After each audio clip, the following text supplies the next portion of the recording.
놀라기 시작하면 한 번밖에 안 해요. 여러분들 놀라지 않으면 제가 놀랍니다. 엄청난 그 황금이 들어왔어요. 그래서 성막의 별명을 황금의 집 이렇게 붙이기도 하고, 어떤 책을 보면은 책 제목이 황금의 집이야. 그런데 성막에 관한 얘기입니다. 이 노란 것은 황금을 표시한 거예요. 그리고 빨간 것은 뭐냐면 그 피, 짐승을 잡은 피가 막 흐르고 뿌리고 바르고 아주 피를 상징하는 것이 빨간색이에요. 그리고 청색, 자색, 홍색, 백색 이 네 가지 색을 성막에서 사용을 하거든요. 그러고 보니까 그렇게 유치한 것만은 아니잖아요. 그래서 제가 기억하기에는 1, 2, 3세 정도는 제구를 했고, 그 나머지는 7세, 여러분들 가지고 계시는 7세 한 거예요. 7번 책을 찍은 건데 7세까지는 그걸 이렇게 했습니다. 그래서 오늘은 성막이 무엇인가 라고 하는 거, 그 다음에 왜 우리가 성막을 공부해야 되는가 이거에 대해서 말씀을 나누고, 시간이 되면 여러분들도 지루해 하지 않으면 성막의 기능이 무엇인가 거기까지 공부를 하려고 합니다. 이 성막 강의를 제가 엄청나게 여러 번 했어요. 엄청나게 여러 번 한 것이, 이 책을 발행한 것이 한 30년 되거든요. 30년 전부터 지금까지 제가 정확하게 세보지는 않았는데 한 200여 번 이렇게 세미나를 분담한 것 같아요. 여러 번 했는데, 이 성막이 무엇인가 라고 하는 거, 이것을 공부를 하다 보니까 모르는 것이 훨씬 더 많은 것 같아요. 그래서 여러분들과 오늘 말씀을 나눌 적에도 저도 공부하는 마음으로 이렇게 준비를 했고요. 특별히 이 PPT는 제가 70이 넘어서 인터넷으로 독학을 해가지고 이렇게 만드는 거예요. 그렇기 때문에 조금 어디를 향해서 써야죠? 정리를 향해서. 네, 됐습니다. 조금 조잡스럽더라도 여러분들 이해를 위해서 제가 열심히 만드는 거니까 봐가면서 같이 공부를 하도록 그렇게 하겠습니다. 아까 말씀을 드린 대로 성막이 무엇인가 라고 한 내용을 먼저 말씀을 드리려고 합니다. 신앙을 갖지 않은 사람들은 성막에 대한 이해가 전혀 없습니다. 그러니까 94년도로 제가 기억을 하고 있는데요. 1994년도에 이 책을 썼고, 94년도에 제가 저 진해에서 근무를 할 때입니다. 한번 축풍령 휴게실에 들려서 기름을 넣었는데, 그때는 제가 갤로프라고 하는 차를 탔거든요. 지금처럼 썬팅이 되지 않고 차수가 훤히 보여요. 차 트렁크에 이 책이 여러 번 놓여 있어요. 근데 이렇게 주유하는 사람들이 한 50대 후반 내지 60대 초반 정도는 돼 보여요. 남자분 두 분이 주유를 도와주고 있더라고요. 주유기를 다 뽑고 나서는 제 차 안을 이렇게 쳐다보고 둘이 둘이 그냥 웃고 가불고 서로 얘기를 해요. 그래서 뭔 소리, 왜 그러나? 그리고 창문을 열고 제 차에 무슨 일이 있어요? 그랬더니 그 중에 하나는 그렇게 얘기해요. 선생님, 예? 그 책 읽으면 성이 막강해집니까? 안 하는 사람 다 알지. 성이 막강해지냐는 거예요. 성 막강해니까 아버지 가방에 들어가신다 그런 것처럼 성이 막강해지는 책이네. 그때만 해도 뭐 제가 그들보다 나이가 훨씬 더 젊으니까 어른들하고 농담을 써놓고, 예, 제가 목사인데요, 성경에 나오는 성막이라고 하는 것이 있는데 그걸 교인들하고 공부하는 책입니다. 그랬더니 한 분이 그래, 이 사람 맨날 생각하는 것이 그런 거라고. 그래서 웃은 적이 있어요. 여러분들은 이 성막 그러면은 구약에 나오는 어떤 도구, 기구 뭐 이렇게 생각할지 모르는데, 모르는 사람들은 성이 막강해지라고 이렇게 얘기할 수도 있어요. 그만큼 불신자들은 성막에 대해서 잘 모릅니다. 그러면 여러분들은 어떻습니까? 신앙생활을 10년, 20년, 30년 뭐 오래 하신 분들도 성막에 대한 것은 어렵다. 또 제사법은 뭐가 뭔지 모르겠다. 그런 분들이 대부분일 거예요. 그래서 굉장히 이 성막이 사실은 어려운 얘기인데 저와 함께 한 주간 동안 한번 슬슬 따라와 보세요. 그러면은 슬슬 풀리게 될 겁니다. 이렇게 마음이 크게 하는 것도 괜찮아요. 자, 왜 그래요? 왜 어렵냐? 성막 속에 감추어진 비밀이 크기 때문에 그래요. 제가 이 책을 쓰고 오랫동안 연구하고 공부하고 배우고 그랬지만 아까도 얘기했지만 아는 것보다 모르는 것이 더 많을 정도로 이렇게 사실은 어려운 거예요. 그런데 왜 이것을 우리가 오늘 공부하게 되느냐? 오랫동안 신앙생활을 했다고 해서 성막을 아는 것도 다 아니거든요. 또 전혀 기독교 신앙에 대해서 잘 모르는 사람도 성막을 통해서 예수 그리스도의 복음을 전하는데 이것보다 더 좋은 복음가 없다고요. 제가 볼 적에는. 그래서 교회에 오래 다니신 분들이나 아니면은 처음 예수 믿는 사람들이나 이 성막을 통해서 여러분들이 기독교의 기본 진리, 특별히 예수 그리스도의 복음의 진술을 잘 깨달을 수 있는 복된 시간이 되시기를 축복합니다. 그러기 위해서는 오늘뿐만 아니라 내일도 모레도 계속 나오세요. 그러면 이 어려운 것을 좀 더 쉽고 재미있고 슬슬 여러분들에게 이해가 되도록 말씀을 드리도록 그렇게 하겠습니다. 성막의 비밀이 크다 그랬는데 이 비밀 해독을 위해서는 어떻게 해야 되겠어요? 이스라엘의 역사를 먼저 이해를 해야 돼요. 이스라엘의 역사를 이해하기 위해서는 성경 속에 해답이 있기 때문에 성경 속으로 들어가야 됩니다. 무엇보다도 성막과 모세 오경은 굉장히 깊은 연관이 있거든요.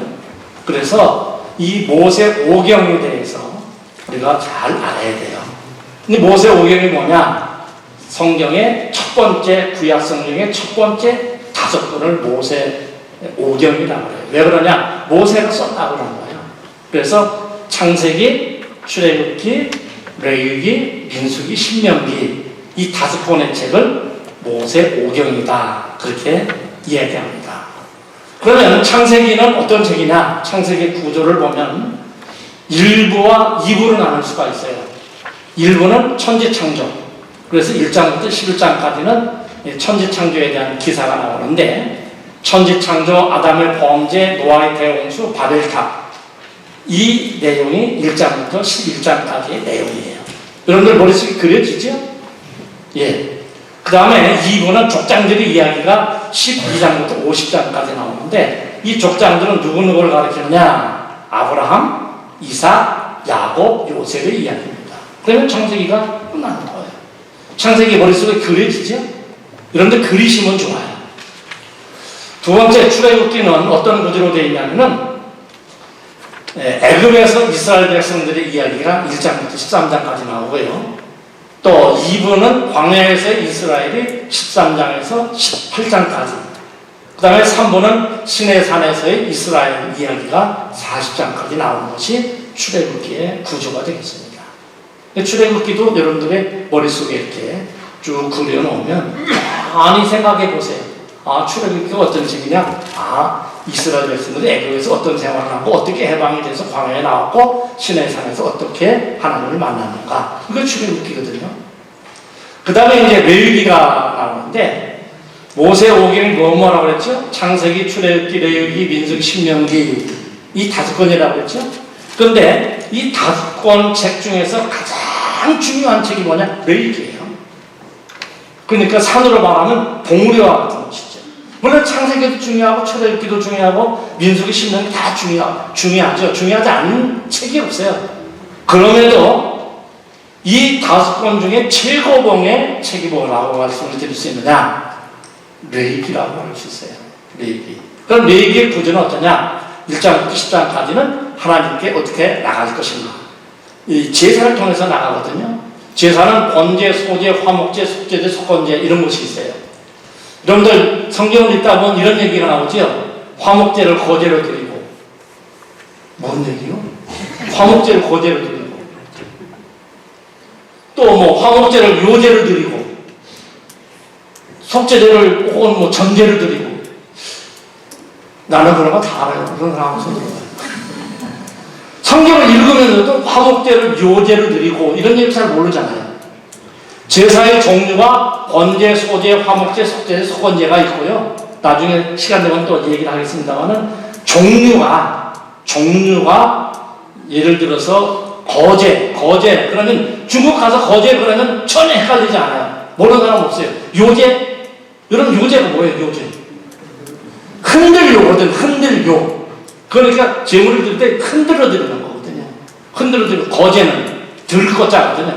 이렇게 들어드린다는 거거든요. 아래 위로 들어드린다. 그런데 화목제를 거제로 드리고 화목제라고 하는 이 제물을 들어서 드린다는 거예요.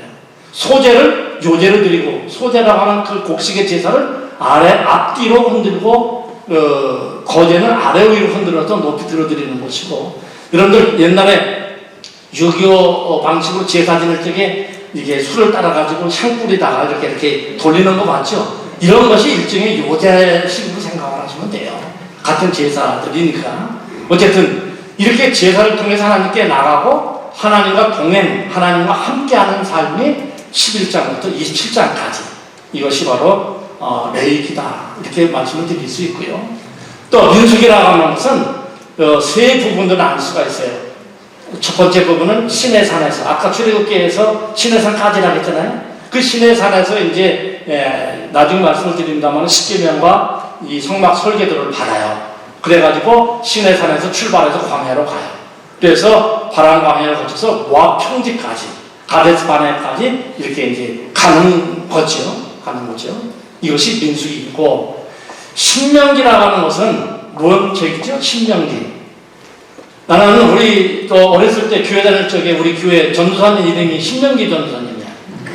그래서 신명기라는 전도사님인 줄 알았어요. 신자라는 것은 무슨 신이냐면 재신, 거듭신 그런 거예요. 거듭. 그러니까 모세의 설교가 세 편이 있거든요. 신명기에. 그러니까 그 모세가 죽기 전에 모압 평지까지 와가지고 이스라엘 백성들이 이제 애굽에서 출발할 때 이렇게 출애굽했던 사람들이 광야에서 범죄하니까 40년 동안 헤멜레이션 하고 다니다가 그 사람들이 다 죽고 20세 미만 사람들과 광야에서 태어난 사람들이 이제 여호수아의 인도를 따라서 가나안 땅에 들어가게 되는데 모세는 못 들어가잖아요. 못 들어가는데 20세 미만 된 사람들과 광야에서 태어난 이 사람들 향해서 그동안 있었던 이 모든 하나님이 함께 하셨던 그 역사적 사실들을 세 편의 설교를 통해서 모세가 설명하는 것이 신명기예요. 그리고 창세기는 천지 창조와 족장들의 이야기, 또 출애굽기는 출애굽 사건과 시내산에서 하나님께 십계명과 십계명 두 돌판 주시고 성막 설계를 주신 이야기, 레위기는 그 하나님의 말씀에 따라서 하나님 앞에 어떻게 나가고 하나님과 어떻게 함께하며 살아갈 것인가. 무슨 얘기인지 알아듣거든요? 알아듣어요? 못 알아듣어요? 이해가 돼요? 어렵지 않죠? 성경 어렵지 않아요. 그리고 신명기는 아까 얘기했듯이 이 이스라엘 백성들이 하나님 앞에서 어떻게 앞으로 살아가야 할 것인가 하는 것을 모세가 죽기 전에 세 편의 설교를 했어요. 첫 번째 설교가 1장 1절부터 4장 43절까지 이스라엘 백성들이 이렇게 애굽 생활에서 어떻게 이렇게 나가고 또 우리가 광야에서 어떻게 했는가. 그 다음에 두 번째 설교는 계명과 법령에 대해서, 세 번째 설교는 축복과 저주에 대해서 말씀을 하고, 마지막 이제 덧붙이는 이제 모세가 이제 죽는 그런 내용과 축복하는 그런 내용은 이제 모세가 썼다기보다는 후대에 이것을 아마 덧붙여서 기록을 해서 그렇다. 죽은 사람이 어떻게 쓰겠어요? 그렇죠? 이렇게 모세 오경이 되어 있다 하는 것을 여러분들이 아시면 좋겠습니다.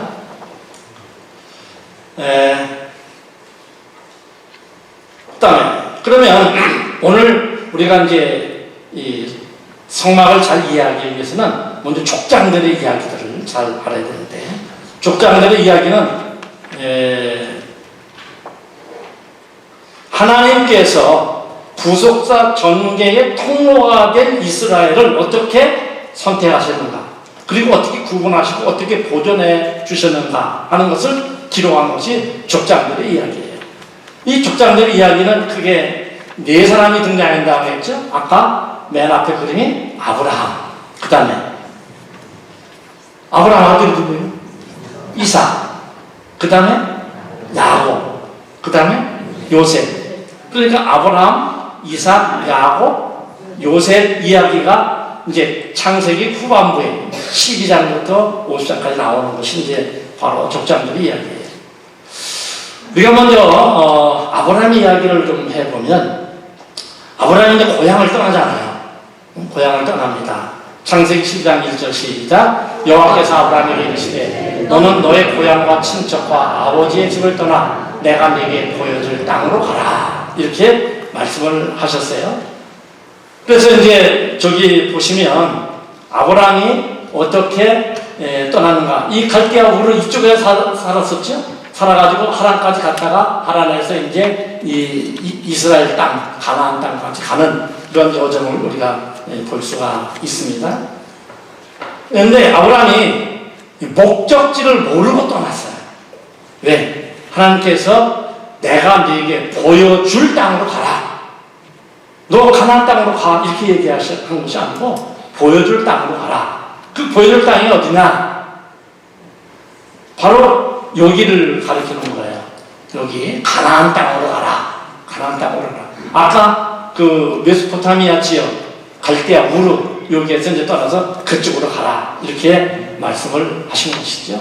그런데 시브리서 11장 8절을 보면은 믿음으로 아브라함은 목적지를 모르고 믿음으로 떠났다는 거예요. 아브라함은 부르심을 받았을 때에 순종하여 장래의 유업으로 받을 땅에 나갈 때 갈 바를 알지 못하고 나갔습니다.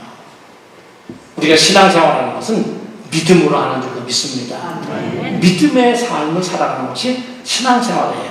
내 눈에 아무것도 보이지 않고 내 귀에 아무 음성 들리지 않고 내 손에 확 잡히는 거 없어도 믿음으로 살아가는 것이 바로 신앙생활이다. 할렐루야. 여러분들 내 눈에 당장 보이는 것 없다고 하더라도 낙심하거나 좌절하지 마세요.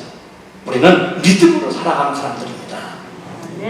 그래서 아브라함을 부르신 목적이 뭐냐? 창세기 12장 2절에 시작. 내가 너로 큰 민족을 이루고 네게 복을 주어 네 이름을 창대하게 하리니 너는 복이 될지라. 그래서 이 말씀을 분석해 보면 크게 네 가지로 나눌 수 있어요. 내가 너로 큰 민족을 이루게 하겠다. 큰 민족을 이루게 하려고 하나님이 부르신 거예요. 내가 네게 복을 주겠다. 그리고 내가 네 이름을 창대하게 하기 위해서 내가 너를 불렀다. 너는 복이 될 것이다. 그래서 하나님께서 이런 목적을 가지고 아브라함을 부르신 거예요. 그때 아브라함은 말씀을 따라갔다는 거예요. 이에 아브라함이 뭘 따라갔어요? 말씀을 따라간 거예요. 말씀을 붙들고 갈대아 우르에 떠나서 하란까지 갔다가 하란에서 여기까지 왔다는 거예요. 그러니까 신앙생활은 하나님의 말씀 따라하는 거예요. 누가 이렇다라 저렇다라 이러는 것이 아니고 하나님의 말씀 따라서. 그래서 유명한 신학자요 우리에게 중요한 선생이라고 할 수 있는 존 칼빈이라는 것은 하나님의 말씀이 가나안 곳까지 가고 머무르는 것에서는 머물러야 된다. 이게 신앙이라는 거예요. 그러니까 말씀 밖에 넘어가지도 말고 말씀이 없는 거 넘어가려고 하지도 말고 말씀이 가는 곳까지 가고 말씀이 머무르는 곳에서 머물러라. 이것이 우리가 신앙생활을 잘하게 되는 비결인 줄 믿습니다. 그래서 이렇게 신앙생활을 하다 보면은 말씀을 잘 모르기 때문에 신앙의 선배들이 우리에게 이야기하는 것이 뭐예요? 뭐 물어보면 잘 대답 못할 적에 아이 덮어놓고 믿어! 그냥 믿는겨! 뭐 이렇게 얘기하는데 덮어놓고 믿는 게 아니라 말씀대로 믿는 거예요. 그래서 말씀을 잘 배워야 돼요. 믿습니까? 그런 말씀을 이번 세미나를 통해서 잘 배울 수 있게 되길 바랍니다. 그래서 누가 물어보면 명확하게 말씀에 입각해서 여러분들이 답변할 수 있는 그런 기회가 될 수 있게 되기를 축복합니다. 그때 이제 아브라함이 누구를 데리고 가냐? 조카 롯을 데리고 가는 거예요. 조카 롯과 동행을 하는 것이죠. 12장 4절에 보면은 롯도 그와 함께 갔으며 아브라함이 하란을 떠날 때에 75세였더라. 여러분, 사람은 누구와 동행하느냐? 이게 굉장히 중요한 일이에요. 누구와 동행하고 있느냐? 어떤 친구와 지금 사귀고 어떤 친구와 함께 가고 있느냐. 특별히 우리 학생들 누구와 함께 하느냐 굉장히 중요한 거예요. 응? 믿음의 친구들하고 함께 살면 믿음의 삶을 살지만 지금 이 시간에도 엉뚱한 짓을 하고 다니는 사람들이 많거든요. 그렇기 때문에 여러분들 꼭 믿음의 삶을 살아갈 수 있게 되기를 주의 이름으로 축복합니다.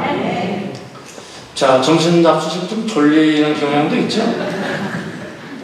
자, 한번 따라합시다. 눈은 바라보고 저를 봐야 돼요. 항상 저를 보세요. 잘생기지는 못했어도 그냥 봐줄만 하잖아요. 저를 항상 봐야 돼요. 항상 봐야 돼요. 또 귀는 손하고 귀는 기울이고 바라보라 하니까 멍 때리는 사람이 있고 그렇게 하지 말고 시방 저 양반이 무슨 얘기를 하고 있는지 귀를 기울여야 돼. 이렇게 뭔 얘기를 하고 있나. 그 다음에 입으로는 아멘 하자. 입으로 아멘 하자. 네, 아멘 하는 사람하고 안 하는 사람하고 달라요. 아멘 하는 사람하고 달라요. 대전에 어떤 우리 권사님은요, 아멘 한 번 해가지고 성이 안 차. 아멘 또 더군다나 되면 아멘 맨날 앉아가지고 아멘 그럼 내 것이 되는 거예요. 자, 사람은 누구와 동행하느냐 굉장히 중요한 줄을 믿습니다. 여러분들 믿음의 사람들과 함께 하시기를 축복합니다. 잠언에 보면 시작. 지혜로운 자와 동행하면 지혜를 얻고 기대는 자와 사귀면 해를 받느니라. 아멘. 자, 근데 이 데라가 저 파랗게 땡우라미 친 그 속에서 이제 하란에서 죽어요. 데라는 나이가 205세가 되어 하란에서 죽었더라. 왜? 우리가 아는 대로 이 데라는 우상을 숭배하는 사람이었어요. 그러니까 하나님께서 아브라함을 선민으로 삼기 위해서 이렇게 데라를 먼저 데려가셨죠. 그래서 아브라함이 이제 어디에 도착을 해요? 가나안 땅에 도착을 하는데 이 가나안 땅은 아무도 살지 않는 땅이 아니에요. 이미 저렇게 많은 토착 부족들이 살고 있었는데 특별히 이제 한 7개 큰 부족들이 가나안 땅에 살고 있었어요. 여러분들 이제 그 성경을 읽다 보면 시브리 사람이라는 얘기가 나오고 이스라엘 백성이라는 얘기가 나오고 유대인이라는 얘기가 나오잖아요. 예, 어디 가서 강의를 하다 보니까 저기에 대해서 물어보는 사람이 있더라고요. 여러분 아는 사람은 알지만 모르는 사람은 잘 모르잖아요. 아, 시브리인은 뭐고 이스라엘은 뭐고 유대인은 뭐래야? 이렇게 생각돼야 안 돼? 되죠? 예, 꽤 오래되면서도 잘 모르는 사람 많아요. 시브리인이라는 말은 시브르라 하는 얘기인데 큰 강을 건너온 사람이다. 그런 뜻이 있어요. 여러분 지도를 보시면 저렇게 지금 큰 강이 있잖아요. 여기 우리가 학교에서 배웠으면 티그리스강, 지금도 불러요.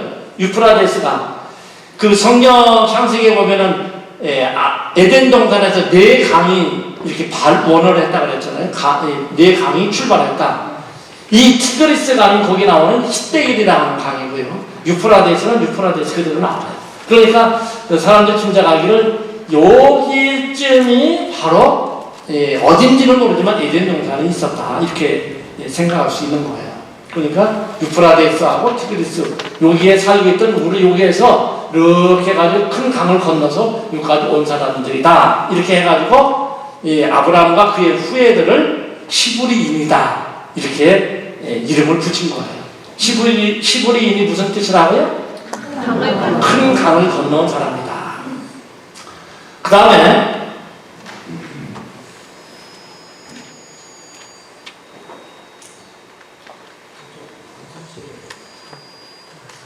이스라엘 사람. 이스라엘 사람은 여러분들이 잘 알죠? 창세기 야곱의 이름과 관련이 있어요. 야곱이 야복강가에서 저렇게 천사와 씨름을 하다가 네 이름이 뭐냐? 야곱입니다. 이제는 앞으로 야곱이라고 하지 말고 이스라엘이라고 해라. 그래서 하나님의 사자와 기로 이겼다 하는 것이 이스라엘이고 이스라엘 백성들이 바로 야곱의 후예들인 거예요. 야곱의 12 아들이 12 부족이 됐고 열두 부족이 이스라엘이라는 나라가 되는 거예요. 그러니까 한 개인의 이름이 나라 이름이 되고 그 백성들을 지칭하는 명칭이 된 거지요. 그러니까 이스라엘 그러면 야곱의 후예들 이렇게 생각하시면 돼요. 그러니까 이제 아브라함의 믿음의 조상이고 이스라엘의 조상이 아브라함이다 이렇게 얘기들 많이 하잖아요. 그런데 엄밀히 따지면 이스라엘은 누구의 후예예요? 야곱의 후예거든요. 그렇죠? 야곱의 12 아들들. 그 에서의 후예들은 지금 아낙본이라고 말할 수 있는 그런 사람들이니까 아낙 사람들도 자기들의 조상이 아브라함이라고 그러거든요. 그러니까 엄밀히 따지면 이스라엘 조상은 아브라함이라기보다는 야곱이다. 물론 아브라함이라고 해서 틀리는 말은 아니에요. 그렇지만은 야곱의 12 아들이 12 부족이 됐고 12 부족이 합해져서 부르는 이름을 이스라엘이고 그들을 이스라엘 사람, 이스라엘인 이렇게 부르는 거예요. 그 다음에 유대인이라는 얘기가 나오죠. 유대인이라는 얘기는 내내 그 사람들인데 남쪽 유대가 바벨론 포로로 잡혀간 이후에 생겨난 이름이 바로 유대인 이런 이름이에요. 여러분들 솔로몬의 아들 르호보암 때 이스라엘 남과 북으로 이렇게 나뉘잖아요. 우리나라 북한과 남한이 나뉘듯이 이스라엘도 남과 북으로 이렇게 나뉘는 거예요. 나뉘는데 북쪽의 이스라엘은 아수르한테 722년에 BC 722년에 멸망을 당해서 잡혀가고 다 흩어져 버렸어요.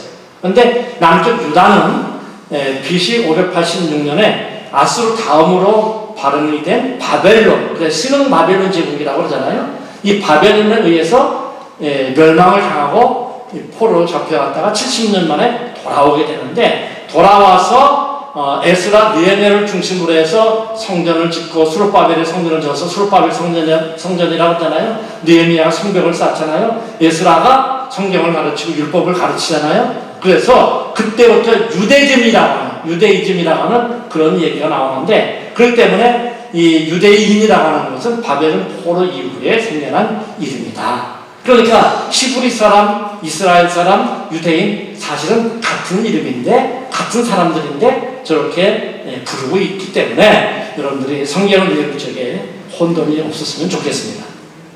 어쨌든 왕국의 연대표가 사울, 다윗, 솔로몬 이렇게 해서 아까 얘기한 대로 저렇게 이제 나누어졌잖아요. 그 다시 아브라함한테 이제 우리가 이제 눈을 돌아가면 아브라함이 누굴 낳아요?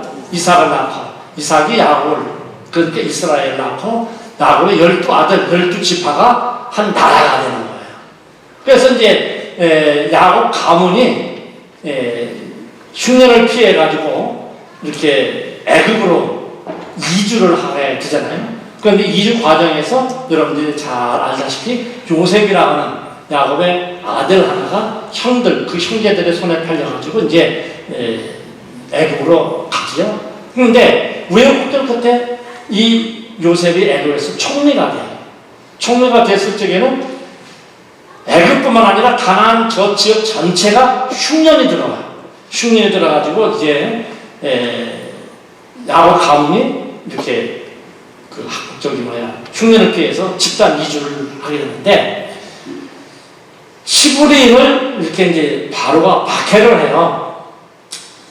왜 박해를 하느냐?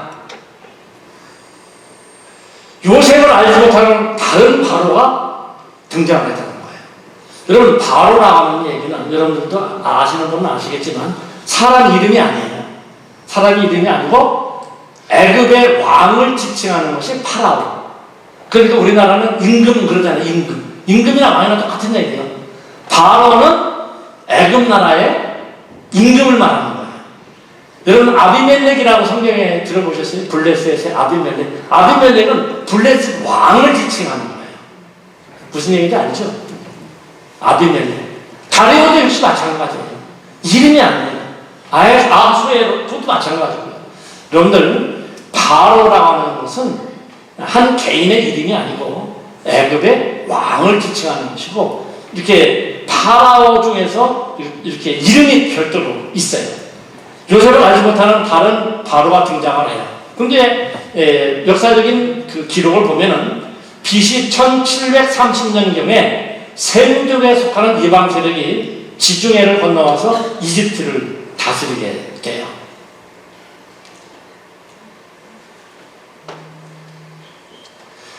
이들이 원주민 왕들을 몰아내고 1550년까지 약 180년 동안 이렇게 이집트를 다스리게 되는데, 이 왕주가 누구냐면은 힉소스라고 하는 왕주예요. 그러니까 이렇게 생각하시면 돼요. 우리가 한반도가 있잖아요. 한반도 이전에 이제 삼국시대가 있었죠. 삼국시대 이전에 고조선이라는 나라도 있었고, 삼국시대 고구려 백제 신라가 있었고, 그 뒤에 이제 이시 조선이 있고, 오늘 대한민국이 있는데, 사람이나 땅이나 다 우리 한반도에 위치해 있잖아요. 그런데 고조선이라고도 하고, 삼국시대 고구려 백제 신라라고도 하고, 또 조선이라고도 하고, 이렇게 하듯이 이 애굽 땅에 15대 왕조가 있었는데, 그 왕조 이름이 힉소스라고 하는 왕조예요. 이 왕조가 여기 힉소스 왕조인데, 여기가 이제 지금 이집트 애굽 땅이잖아요. 이쪽에서 이렇게 지중해를 건너와가지고, 한 민족이 건너와가지고, 원래 이 애굽 왕조를 몰아내고, 애굽을 통치한 적이 있어요. 역사적으로. 그러니까 요셉이 잡혀왔을 때의 파라오하고, 이 힉소스 왕조의 그 파라오하고는 다르겠죠. 이 파라오가 누구냐? 시브리인을 학대한 왕의 이름이 이 18대 왕조의 3대 왕이었던 투토모스 1세라고 하는 저런 사람이에요. 저 사람이 이제 지금 흉상이 남아있는데, 얼굴이 남아있는데, 이 파라오가 요셉을 알지 못해요. 요셉이 잡혀올 때는 예를 들어서 통일신라 때 잡혀왔는데 나라가 고려가 돼버렸어. 무슨 얘기인지 알겠죠? 통일신라 때 왕이 이 요셉을 아주 환대하는 거예요. 요셉 때문에 나라가 살았으니까, 백성이 다 살았으니까. 그런데 나라가 바뀌면서, 정권이 바뀌면서 요셉이 누구냐? 이렇게 해가지고, 그때는 요셉 가문 이스라엘 백성들이 400년이 지나면서 종으로 전락이 되고 있는데, 창세기 15장에 보면 아브라함에게 이미 하나님이 말씀하셨어요. 400년 동안 다른 나라에서 이방에 객이 될 것이다. 종이 될 것이다. 우연이 아니거든요. 어쨌든 저렇게 해서 힉소스 왕조라고 하는 왕조의 투트모스 1세라고 하는 제3대 왕이 이렇게 이스라엘 백성들을 학대를 하는 거예요. 그런데 학대를 하는 이유가 뭐냐? 출애굽기 1장 9절 줄에 보면은 시브린들이 너무나 강성하고 번성해 가니까 두려운 거예요. 그러니까 애도 쑥쑥 잘 낳았지. 그래가지고 산파 보고 죽여라 그러면은 산파들이 하나님께 은혜를 입어가지고 우리도 도착하기 전에 이미 낳았다. 그러니까 나중에 남자아이는 다 죽여라. 이렇게 해가지고 학대를 하잖아요. 그리고 창세기 46장에 보면은 이 목축업을 애굽 사람들은 아주 가증하게 여기는데, 이 시브리 사람들이 목축업이 주업이거든. 그러니까 아주 그냥 천민처럼 이렇게 생각을 하고 노예로 부려먹던 그런 시대였기 때문에 이렇게 학대를 하고요. 이 이스라엘 백성들은 셈족에 속하는 거예요. 그러니까 한 180년 동안 자기들이 이방 나라 세력에 의해서 지배를 받았으니까, 원래 애굽의 사람들의 입장에서 볼 적에는 그런 왼수가 없잖아요. 여러분들, 일본이 우리나라를 36년 동안 통치해서도 우리는 지금 일본에 대한 감정이 좋지 않잖아요. 우리 외손주가 미국에서 태어났어요. 지금 16살이거든요. 그런데 한국에 한 번 와봤는데, 한국 와보기 전에도 한일전 붙으면 일본을 싫어해요. 저는 한국에 살아본 적도 없고, 한국 피만 받았을 뿐인데도 일본을 미워하고 한국을 응원하거든. 그러니까 그 애굽 사람 입장에서 볼 적에 자기들을 통치했던 이방 세력이었던 이 셈족에 속하는 이스라엘 백성들 얼마나 미웠겠어요. 그렇겠죠? 전혀 아닌 것처럼 나라도 미워했겠어요. 그래가지고 학대를 했어요. 근데 학대를 받을수록 이스라엘 백성들은 무섭게 번성하는 거예요. 하나님 정하신 때에 이제 모세가 출생하게 되죠. 창세기 15장 13절 아까 말씀드린 대로 400년 동안 계획될 것이다. 그런데 400년이 끝나고 내 때가, 내가 정한 때가 되면 많은 재물을 이끌고 나올 것이다. 창세기 15장 13절에 아브라함에게 이미 말씀을 하셨거든요. 그래서 모세가 이제 출생을 하죠. 모세라는 것은 저렇게 바구니 역청 발라가지고 갈대 상자를 만들어가지고 이렇게 뛰어 보내지 않습니까? 뛰어 보내가지고 바로의 딸 공주가 바로 모세를 건져내, 아이를 건져내서 물에서 건져나이라 이렇게 해서 이제 모세다 이렇게 정했는데, 모세는 120세까지 살았어요. 120세까지 살았는데 모세 그 생애를 보면은 이렇게 셋으로 구분할 수가 있죠. 출생과 바로의 궁전에서 40년, 광야에서 훈련 40년, 그리고 이스라엘 지도자로서 활동한 것이 40년. 이렇게 모세는 120년 동안 이스라엘 백성들과 함께했다. 이렇게 생각해 볼 수가 있습니다. 출애굽한 이스라엘 백성들의 총수가 60만 3,550명이었는데 그 중에 이제 레위 사람들은 그 수에 들지가 않아요. 60만 3,550명이 출발을 했어요. 여자 레위 사람들, 또 그 어린 아이들, 이런 사람들 다 제외하고 장정만 60만 3,550명. 장정만 60만 3,550명이면은 결혼 연령기에 있으면은 그 여자들이 배만 해도 110명 되겠죠? 그렇죠? 그러면 아들딸 900 말고 둘만 낳으면 얼마 되겠어요? 또 한 110만 되겠죠? 그럼 250만 되겠죠? 그런데 여러분 생육이 번성하고 막 아주 강성하게 막 애를 많이 낳고 그러는데 둘만 낳겠어요? 우리 아버지도 12를 낳는데. 근데 12번째요. 셋 죽고 9살 와가지고 내가 8남 1녀 중에 막내고. 그런데 그때는 뭐 우리 아버지만큼 힘이 없었겠어요. 그래서 덜 할 수도 있겠죠. 그러니까 200만 년, 250만이라는 추측을 안 해요. 적어도 한 3, 400만은 되지 않았을까. 어린아이, 노인 다 참 무리한 숫자는 아니잖아요. 그렇죠? 근데 대개 성경학자들을 보면은 200에서 250만으로 잡는데 저는 100% 동의는 안 해요. 60만, 장정만 60만 3,550명.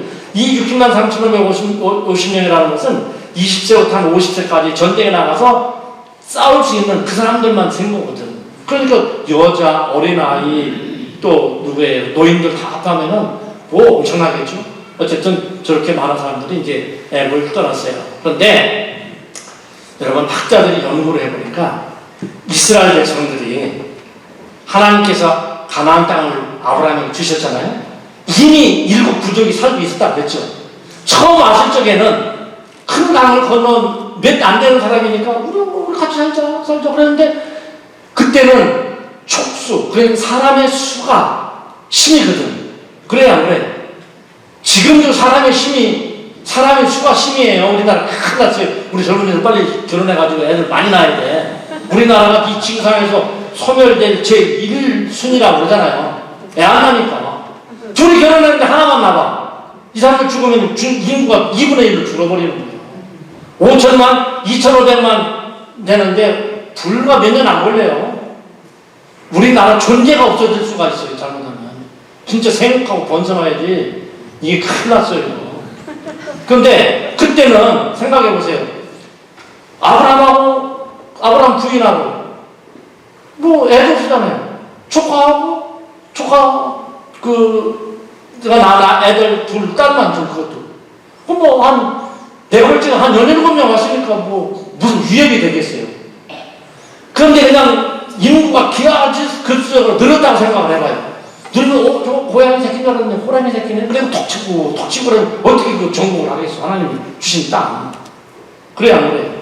지금 이스라엘하고 팔레스타인하고 그게 지금 싸우잖아요. 팔레스타인이 어떤 사람들이에요? 블레셋 사람들이에요. 블리스틴, 이것이 블레셋으로 바뀐 거예요. 팔레스타인. 그렇죠? 근데 내가 볼 적에 신앙적인 관점에서 말고, 신앙적인 관점에서는 하나님 그 땅 주셨으니까 이스라엘 백성들이 우리 땅이다 이렇게 주장할 수 있지만은, 원래 아브라함이 가기 전부터 그 땅에 살고 있던 사람들이 블레셋 사람들이에요. 근데 오늘은 엉뚱한 놈들이 와가지고 하나님 이 땅 우리에게 줬으니 이대로 나가. 말이 돼, 안 돼? 그러니까 목숨 걸고 지금 싸우는 거예요, 시방. 말이 돼, 안 돼?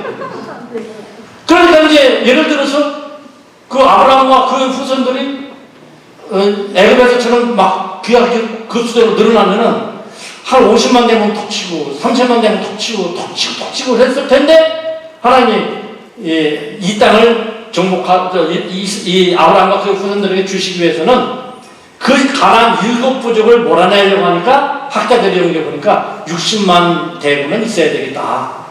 그러니까 60만 3,550명이라는 이 숫자가 정말 하나님이 계획하신 때 하나님이 계획하신 숫자라니까요. 하나님은 한치의 오차도 없으시다. 할렐루야. 하나님은 실수가 없으신 분이고 학자들이 연구해 저렇게 60만 대군이 꼭 필요했다는 거예요. 60만 대군이 됐을 적에 하나님이 출애굽을 시키는 거예요. 60만 대군이 됐을 적에 모세를 통해서 그렇게 하나님께 출애굽을 시켜가지고 40년 동안 광야에서 훈련시키신 후에 그 가나안 땅을 정복해서 하나님의 약속을 이루시는 분이라 그거예요. 그러니까 하나님은 실수가 없으신 분이에요. 할렐루야. 이게 참 안 넘어가가지고 오차가 없어서 하는 게 있죠. 자, 그래서 이제 하나님께서 모세를 신의 산으로 부르시는 거예요. 그래서 신의 산에 부르셔가지고 뭘 줘요? 십계명 두 돌판을 주시고 또 하나님께서 성막 설계도를 이렇게 모세에게 주신 거예요. 그래서 이 설계도대로 하나님께서 주신 설계도대로 지은 것이 이제 성막인데 동쪽에 문이 있고요. 물타리가 쳐져 있습니다. 그리고 성막 문이 있어요. 성막 뜰문이라고 그러죠. 또 번제단이 있고 물대문이 있고 여기 성막이 쳐져 있으면은 진설병 떡상이 있고 등대가 있고 분향단이 있고요. 이 휘장이 가로막고 있고 지성소가 있는데 성소와 지성소는 나뉘는데 지성소 안에 언약궤가 있는 이것이 바로 하나님의 임재의 장소. 그래서 이제 자 하나님이 임재한다는 얘기는 하나님이 하늘에 계시던 하나님께서 이 땅에 사람들과 함께 하신다. 하나님이 우리와 함께 하신다. 이것이 한마디로 얘기하면 뭐예요? 임마누엘. 임마누엘. 임마누엘이 누구 이름이에요? 예수님의 또 다른 이름이세요. 그래야 돼요. 그러니까 이 성막은 하나님이 임재하시는 장소이면서 우리 예수 그리스도의 모형과 그림자가 되는 거예요.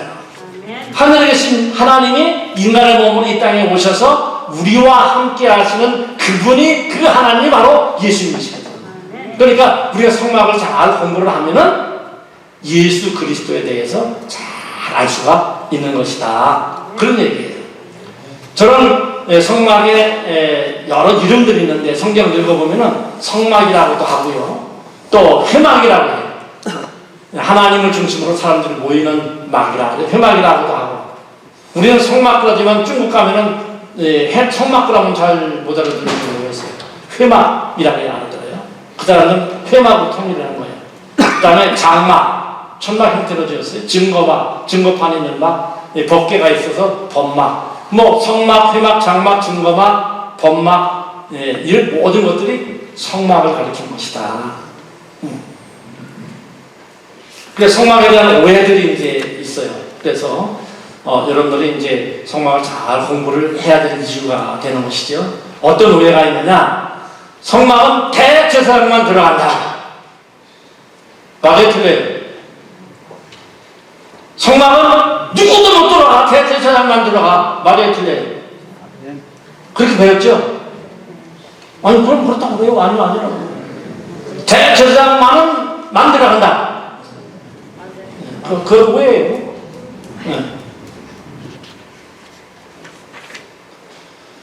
또, 성막에는 대제사장이 1년에 한 번만 들어간다. 지성소에. 그렇죠? 그것도 나중에 배우다 보면 그 한 번이 어떤 한 번인가 이걸 알게 될 것이고 특별히 이제 이런 얘기 뭐예요? 성막에 대제사장이 들어갈 때는 혹시 대제사장도 사람이기 때문에 범죄한 일이 발각돼가지고 죽으면 누구도 못 들어가니까 끌어내려고 허리에 끌어놓고 들어가가지고 딸렁딸렁 금방 소리가 안 나면 밖에서 끌어낸다. 들어본 사람? 그런 얘기 들어본 사람 들어요. 번쩍 들으려면. 아니, 여러분들이 믿고 안 믿고 생각하지 말고, 그런 소리를 들어봤다. 내래. 거짓말이에요. 그 잘못된 거예요. 그 유행가 가수가 부르면 거짓말이야, 거짓말이야, 거짓말이야. 알려드릴게요. 궁금하시죠? 거짓말이에요, 그거. 성경에 어떤 일도 그거 나오는 게 없어. 내가 그거 나오는 데 찾아가지고는 막 한 1조 원 줄게, 1조 원. 1조 원 있지도 않지만. 자, 성막은 그렇기 때문에 예수 그리스도의 모형과 그림자다. 이렇게 말할 수가 있어요. 그래서 아까 얘기했지만 감추어진 예수님. 우리가 구약을 뭐 율법을 이런 게 아니고요. 제사법이 이게 아니고 어떻게 하면 성막을 통해서 예수 그리스도를 잘 배울 수 있을까? 예수 그리스도가 복음이거든요. 네, 그렇기 때문에 이 복음을 우리가 지금 공부하려고 하는 거예요. 그래서 왜 이제 우리가 성막을 잘 공부해야 되는가? 성막 연구의 중요성을 말씀을 드리도록 그렇게 하겠습니다. 배터리를 내가 가지고 왔는데. 자, 첫째는 성막은 하나님을 만나는 장소예요. 한번 읽어볼까요? 속죄소를 귀 위에 얹고 내가 네게 줄 증거판을 귀 속에 넣어라. 거기서 내가 너와 만나고. 자, 따라합시다. 거기서 내가 너와 만나고. 거기서 거기가 어디예요?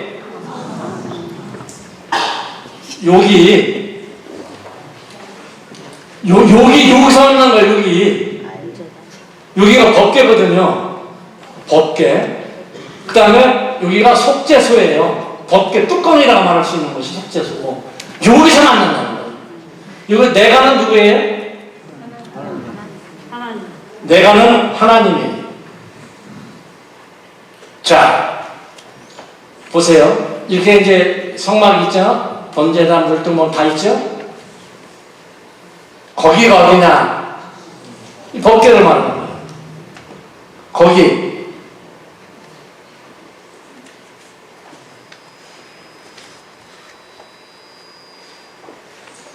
여기 지성소가 있죠? 그룹이 있잖아요. 법궤가 있고. 여기가 속죄소거든요.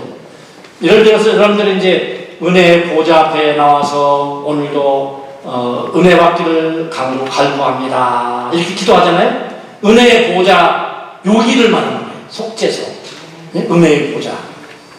무슨 얘기인지 알겠죠? 여기서 내가 너와 만나고 그랬어요. 근데 자,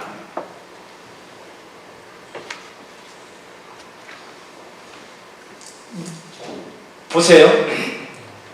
나는 하나님이고 너는 누구예요? 모세. 내가 너와 만나고 누구와 만나고? 모세와 만나고. 모세는 특별한 제사장이에요. 아론이 대제사장이고 모세는 지도자예요. 그런데 모세는 특별한 대제사장이에요. 그렇기 때문에 아론의 반찬을 쫓는 대제사장만 들어갈 수 있다고 하는 말은 맞는 말이 아니에요. 모세는 항상 들어갔다니까. 그런데 이 모세는 어떤 사람이냐? 신명기에 있는 말씀을 보면은 너희를 위하여 나와 같은 선지자 하나를 일으키리니 너희는 그 말을 들을지니라. 이렇게 말씀하셨잖아요. 그런데 사도행전 3장 22절에 보면은 모세가 말하되, 이제 누가가 이제 모세의 말을 인용을 한 거예요. 주 하나님이 너희를 위하여 너희 형제 가운데 나 같은 선지자 하나를 세울 것이니 이렇게 말했다고 했잖아요. 그런데 여기 나 같은 선지자가 누구냐? 나와 같은 선지자가 누구냐? 예수 그리스도예요. 그렇지? 나와 같은 선자를 세울 것이 너희는 그의 말을 들으라고 모세가 얘기했는데 사도행전에 보면은 나와 같은 선지자를 하나 세울 것인데 너희는 그의 말을 들을 것이다 한 말이 누구를 가리키냐면 예수 그리스도를 가리키는 거죠. 무슨 얘기인지 알겠죠? 그러니까 아론의 반차를 쫓은 대제사장만 들어갈 수 있다고 하는 것이 아니고 모세는 예수 그리스도의 모형과 그림자로서 항상 수시로 하나님 앞에 지성소에 들어가서 속죄자 앞에서 말씀을 받아서 이스라엘 백성들에게 전달했다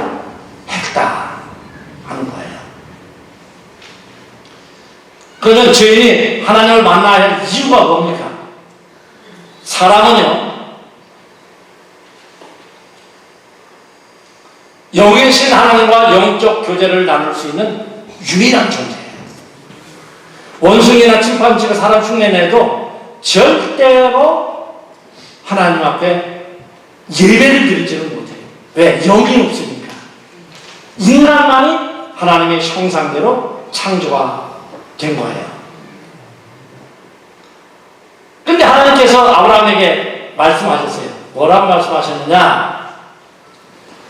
여호와 하나님이 그 사람에게 명하여 이르시되 동산 각종 나무의 열매는 네가 임으로 먹되 선악을 알게 하는 나무의 열매는 먹지 말라. 네가 먹는 날에는 반드시 죽으리라. 반드시 죽으리라. 내가 퀴즈를 낼 적에 항상 뭘 좀 주는데 오늘 못 가지고 왔네. 내일부터는 가지고 올게요. 오늘 답변한 사람도 내일 꼭 드릴게요. 네. 자, 퀴즈. 선악을 알지 않은 나무의 열매를 먹지 말라. 먹는 날에는 네가 반드시 죽으리라. 아담이 먹었어요? 죽었어요? 살았어요? 죽었어요. 살았다는 사람들. 아니, 살았냐 죽었냐 둘 중에 하나만 해요. 죽었어요. 자, 살았다. 10%게 살아가지고 가인도 낳고 아벨 줄라는데 시방 뭔 얘기예요? 살았다. 손들어. 아니, 손 번쩍 들어봐요. 괜찮아요. 그 다음에 죽었다. 이야, 근데 이거 선물 준다는 거 취소해야 돼. 나 이런 걸 처음 보네. 그래도 살았다는 사람보다는 죽었다는 사람이 좀 적기는 한데 그래도 이렇게 많이 드는 교회는 별로 없어요. 할렐루야! 칭찬. 자, 다시 할게요. 선악을 알게 하는 나무의 열매를 먹지 말라. 먹는 날에는 네가 반드시 죽으리라. 누구 말씀이에요? 하나님의 말씀. 안 죽었다는, 살았다는. 하나님 말씀 꽝이네. 하나님 말씀 거짓말이네. 아니, 내가 그렇게 안 물어봤잖아요. 죽었냐, 살았냐? 내가 그걸 얘기를 할게요. 이 성막하고요, 제가 쓴 책 중에서 이제 성경이 말하는 복음이라는 책이 있거든요. 아까 목사님 잠깐 말씀드렸지만, 이 성막을 배운 다음에 그걸 배우면 기독교의 기본 교리, 근본 교리에 대해서는 아주 쉽게 다 알 수가 있는데, 참 기회가 있으면 제가 재능 기부라도 해서 가르쳐 드릴게요. 재능 기부. 이런 강사로 추정 안 해도 재능 기부. 아니, 그래요. 그런데 그 책을 같이 배우면 진짜 이게 좋아요. 죽으리라 하는 얘기는 뭐냐. 예를 들어서 법관이 죄인한테 사형! 그래, 땅! 그러면은 육은 죽고 영은 못 죽여요. 죽으라면 영혼력이 다 죽는 거예요. 죽으리라 하려면은 영혼력이 다 죽은 거예요. 근데 영혼력이 그 당시에 그대로 그냥 딱 죽어버렸으면 어떻게 해요? 끝! 게임 오버의 상황 끝이요. 근데 하나님은 자비 하나님, 사랑의 하나님이시거든. 그래, 안 그래? 그렇기 때문에 영은 그대로 죽었지만 육은 죽음을 유보. 따라합시다. 유보. 유보라는 건 뭐예요? 죽음을 잠깐 밀어놓으신 거예요. 그게 몇 년? 70이요? 강건한 80년 동안 육체의 죽음을 유보시켜 놓으신 거예요. 이미 죽은 거야. 그러니까 에베소 2장 1절에 보면은 허물과 죄로 죽었던 너희를 살리셨다. 죽을 수밖에 없는, 죄로 말미암아 죽을 수밖에 없는 자들이 아니고 이미 죽었던 너희를 살리셨다. 과거지사야, 과거지사. 죽은 거야, 우리는. 그러니까 예수 안 믿고서 믿음 없이 살아가는 사람들은요, 살았다는 이름은 있으나 죽은 자들이라니까, 이씨발. 그러니까 전도라고 하는 것은 생명을 살리는 일이에요. 죽은 영혼을 살리는 건 전도라니까요. 아멘. 이게 그냥 돈 몇 푼 주고 이게 빵 쪼가리 몇 개 주고 뭐 옷 갖다 주고 이게 선교가 아니고 죽은 영혼을 살리는 것이 선교라니까요. 아멘. 이미 죽었던 사람을 살려내는 얼마나 거룩한 일, 얼마나 위대한 일, 얼마나 큰 일이냐고. 이게 전도고 이게 선교예요. 아멘. 죽으리라. 죽었어요? 살았어요? 죽었어요. 죽었어요! 안 죽었다면 하나님의 거짓말 중에 한 말씀 주고 우리 안 죽었다면 믿을게요. 그러면은 이제 우리가 뭐냐. 자, 호세아 6장 7절에 보면 그들은 아담처럼 뭘 어기고? 언약을 어기고 거기서 나를 반역하였느니라. 거기 언약이라 해서 언약.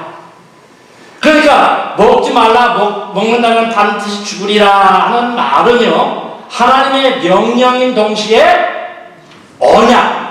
언약은 뭐야? 쌍방간의 약속이야. 그렇죠? 이게 어려워요?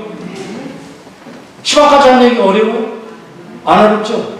그냥 슬슬 따라와보세요. 자, 언약을 어겼다. 언약. 근데 언약이라고 하는 것은 쌍방간에 맺은 계약. 어길 때는 죽는다는 거예요. 그래서 창세기 15장에 보면 저렇게 이제 아담하고 점점 아브라함하고 하나님 언약을 맺어요.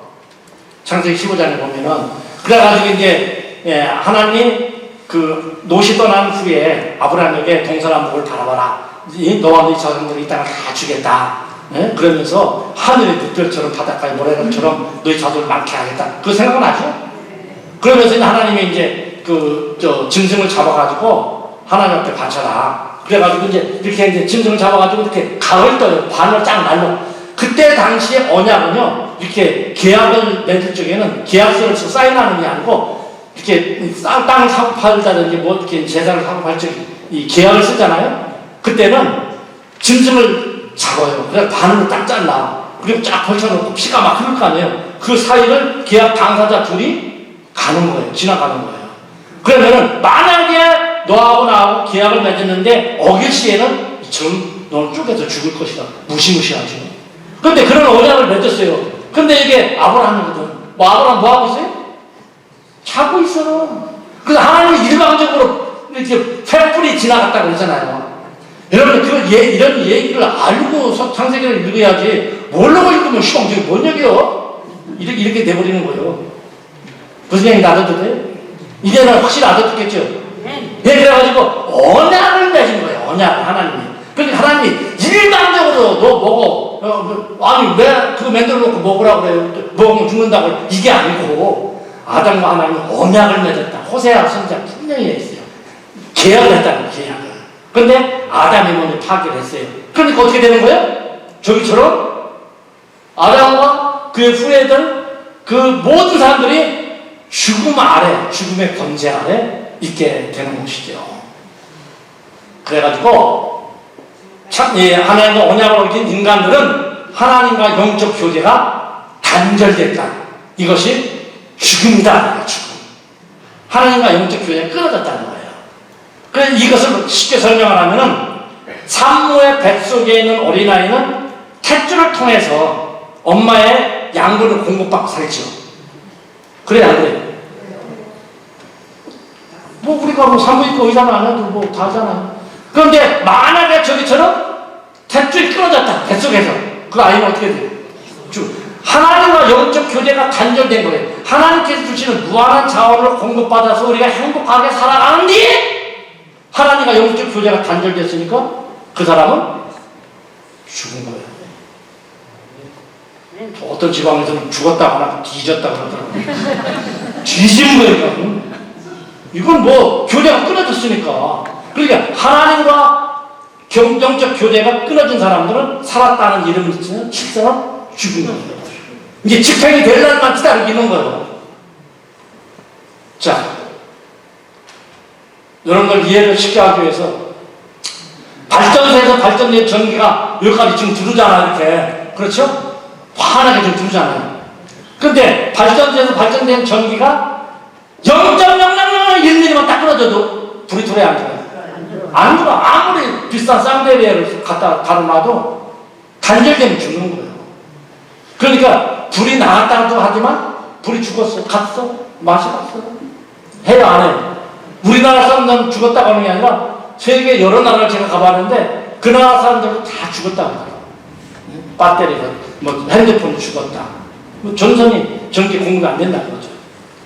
또 장길못이 쫙 서 있는데 가위로 너무 이뻐가지고 딱 잘랐어. 향기도 나. 응? 만져보면 생아요. 그런데 가위로 잘린 그 순간 그 죽은 거예요. 좀 오래 죽은 것을 좀 오래 지탱해 보려고 물을 내다 이렇게 놓기도 안 그러지만 잘린 그 순간 죽은 거거든. 하나님과 영적 교제가 딱 잘라도 그 순간 그 죽은 거예요. 이미 우리는 죽었다. 이 개념을 분명히 알아야 돼요. 저렇게 어마어마한 큰 나무가 뿌리째 뽑혀버리면 얼마 동안은 수분과 양분이 몸속에 있기 때문에, 나무 속에 있기 때문에 잎이 포렇게 보일지 몰라도 뿌리째 뽑힌 나무는 죽은 겁니다. 하나님과 관계가 끊어진 사람은 이미 죽었다. 그러니까 앞으로 대피 기도하실 때 조심하세요. 죽을 수밖에 없는 죄인을 살려주시고 그렇게 아닌데 속으로. 네, 이미 죽었던 우리를 살려주시고 이렇게 해야 돼요. 할렐루야. 아멘. 대피 기도하시는 분들 참 부담될 좀 있는데 어쨌든 이미 우리는 죽은 거예요. 그러니까 아담이 죽은 범죄한 증거가 뭐냐? 죽음의 증상이 나타나는 거예요. 죽음의 증상. 자, 여러분 감기에 걸리면은요 저기 있는 대로 기침이 난다든지 인후통이 있다든지 콧물이 난다든지 두통이 있다든지 열이 난다든지 아 감기구나. 의사 안 해도 알아요? 몰라요? 뭘 보고? 증상을 보고. 예, 우리가 죽었는지 안 죽었는지 어떻게 알아요? 죽음의 증상들이 나타나거든. 뭐? 하나님과 부조화. 무슨 얘기인지 알지? 하나님과 관계가 좋지 않아진 거예요, 이미. 또 인간끼리, 또 인간과 자연이. 그래가지고 뭐가 와? 여러 가지 고난, 고통. 우리가 범죄하지 않았으면은 우리의 그 삶이 고난과 고통이 아니에요. 우리를 뭐 고생하라고 하나님이 저렇게 우리를 만들었겠어요? 하나님께서 주시는 무한한 자원으로 행복을 누리고 살아가는 것이 인간이에요. 여기도 지금 무한대를 표시하잖아요. 무한대. 인finite. 무한대. 그런데 인간이 지혜를 범했어요. 그래가지고 자신의 힘과 노력으로 살아가야 돼. 그래가지고 저 사람 봐요. 그냥 짐지고 그냥 계단을 올라. 이게 우리 인생이거든. 그래 안 그래? 뭐 좀 그 쓰기가 좀 곤란한 얘기가 쎄빠지게 고생하고 사는 게 인생이에요. 그래 안 그래? 하나님 없이 저렇게 그냥 고생 아이고 말도 못해요. 범죄만 안 했으면은 우리가 하나님께서 주시는 거 아니고 그냥 물로 알려 그냥 멋지게 살 텐데 이미 죽은 목숨이 정확하게 저렇게 고생하고 그냥 쎄빠지게 살아야 되니까 얼마나 고통스러워 이게. 이런 것에서 우리가 해결되는 게 예수님으로 살아가는 거예요. 얼마나 큰 축복이에요. 할렐루야. 아담에게 이르시되 시작. 아담에게 이르시되 내가 내 아내를 말하고 내가 묻지 말라. 나무의 열매를 먹었으면 땅은 너를 말미암아 저주를 받고 너는 내 평생에 수고하여 그 소산을 먹으니 땅이 내게 가시던 물과 엉겅퀴를 낼 것이다. 내가 먹을 것은 밭의 채소인즉 내가 흙으로 돌아갈 때까지 얼굴에 땀을 흘려야 먹을 것을 먹으니 내가 그곳에서 취함을 입었으니 너는 흙의 흙으로 돌아갈 것이니라 하시니라. 네? 저기 범죄하니까 저렇게 되는 거예요. 그럼 아담의 범죄한 거하고 나하고 시간 무슨 상관이 있어가지고 내가 이렇게 고생을 해야 되는겨. 아담을 혼자서는 되었지. 그게 이제 성경에서 뭐라 하냐? 아담의 범죄와 대표 사상이라고 교리예요. 여러분들이 다 목사님을 통해서 들었던 거 배웠던 걸 지금 정리를 하는 거랑 마찬가지야. 대표 사상. 대표 사상이 뭐야? 한 나라와 한 나라가 지금 조약을 맺어요. 조약을 맺을 때 온 국민이 다 사인하나? 대통령끼리 악수하고 사인하면 그만이지. 그렇죠? 아담 한 사람이 범죄함으로 모든 그 어린 모든 인류에게 이렇게 다 전가가 됐다. 첫사람 아담은 온 인류를 대표하는 사람이에요. 로마서 5장 19절 시작. 한 사람이 순종하지 아니하면 많은 사람이 죄인 된 것 같이 한 사람이 순종하심으로 많은 사람이 의인이 되리라. 아멘. 한 사람은 앞에 사람은 누구요? 아담. 또 한 사람이 순종한 뒤에 한 사람은 후 아담 되시는 예수 그리스도. 할렐루야. 그냥 한 사람이 중요한 한 사람이. 그 한 사람 때문에 우리가 세파리에 고생을 하고 그 한 사람 때문에 우리가 믿으면 의롭다함을 받았다. 할렐루야. 내가 다 하는 거야. 그렇기 때문에 죄인의 가장 심판 과제가 뭐야? 하나님 관계해 보는 거예요. 여러분들 정말 고생하고 힘들게 살아가십니까? 여러분들 가장 심판 과제는요, 하나님과의 관계해 보는 줄 믿으시기 바랍니다. 이번 기회가 관계가 회복되는 기회가 되기를 축복합니다. 그래서 돈 버는 거 중요하지요. 돈 없으면 불편하고. 근데 돈 버는 것보다 더 중요한 게 뭐예요? 하나님과의 관계해 보기요. 공부하는 거 중요하지. 학생들 공부 잘해야 되는데 그거보다 더 중요한 것이 뭐예요? 하나님과 관계가 회복돼야 되지. 하나님과 관계가 회복되지 않은 상태로 공부 잘하면 어디 가기 쉬워? 교도소 가기 쉬워. 교도소 가봐요. 머리 나쁘는 맨날. 진짜 사기치고 나면 등쳐먹고 하는 사람들 머리 비상합니다. 하나님 없는 사람들 머리 비상해봤자 가는 곳은 교도소일 수도 있어. 당하는 건 아니지만 그럴 확률이 크다 그거예요. 그러니까 그거보다 더 중요한 것이 뭐냐? 하나님과의 관계 회복이요. 출세하는 것부터 벗어내는 것이 뭐예요? 하나님과의 관계 회복이에요. 관계가 끊어지는 것을 다시 회복시켜야 된다는 거예요. 아담이 범죄한 아담이 한 일은 뭐예요? 누가 하나님의 발에 치마 만들어야 됐어? 예? 인간의 노력으로 제수를 가릴 수가 없어요. 왜? 중동 지역에 가가지고 아까 에덴 동산이 있을 곳이 중동 지역 그쯤이라고 했죠. 거기 가가지고 무화과 나무 이렇게 뜯어가지고 치마처럼 몇 벗을 입어봤더니 2시간 되니까 또르르 말리더래요. 이게 인간이 수고와 노력이 바로 그런 거예요. 그래서 하나님께서는 어떻게 하셨어요? 아담에게 가죽옷을 입혀주신 거예요. 여러분, 가죽옷이라는 건 뭐예요? 짐승의 피를 흘려야 얻을 수 있는 것이 가죽옷이잖아요. 그렇죠? 가죽옷은 그렇기 때문에 원시복음, 원래 복음이라는 거예요. 그러니까 원시복음이라는 얘기는 뭐냐? 예수 그리스도의 모형과 그림자라는 거예요. 예수 그리스도가 피를 흘려서 우리가 그 우리의 수치를, 죄의 수치를 가려졌다. 그렇기 때문이죠. 그 때문에 가죽옷은 예수 그리스도의 모형과 그림자, 피 흘림이 없이는 사함이 없다. 그랬잖아요. 그에 따라서 우리는 예수 그리스도로 옷 입고 살아야 된다. 로마서 13장 14절에 그렇게 말씀하고 있는 거예요. 그런데 제사라는 건 뭐냐? 임시로 하나님을 만나는 제도가 제사예요.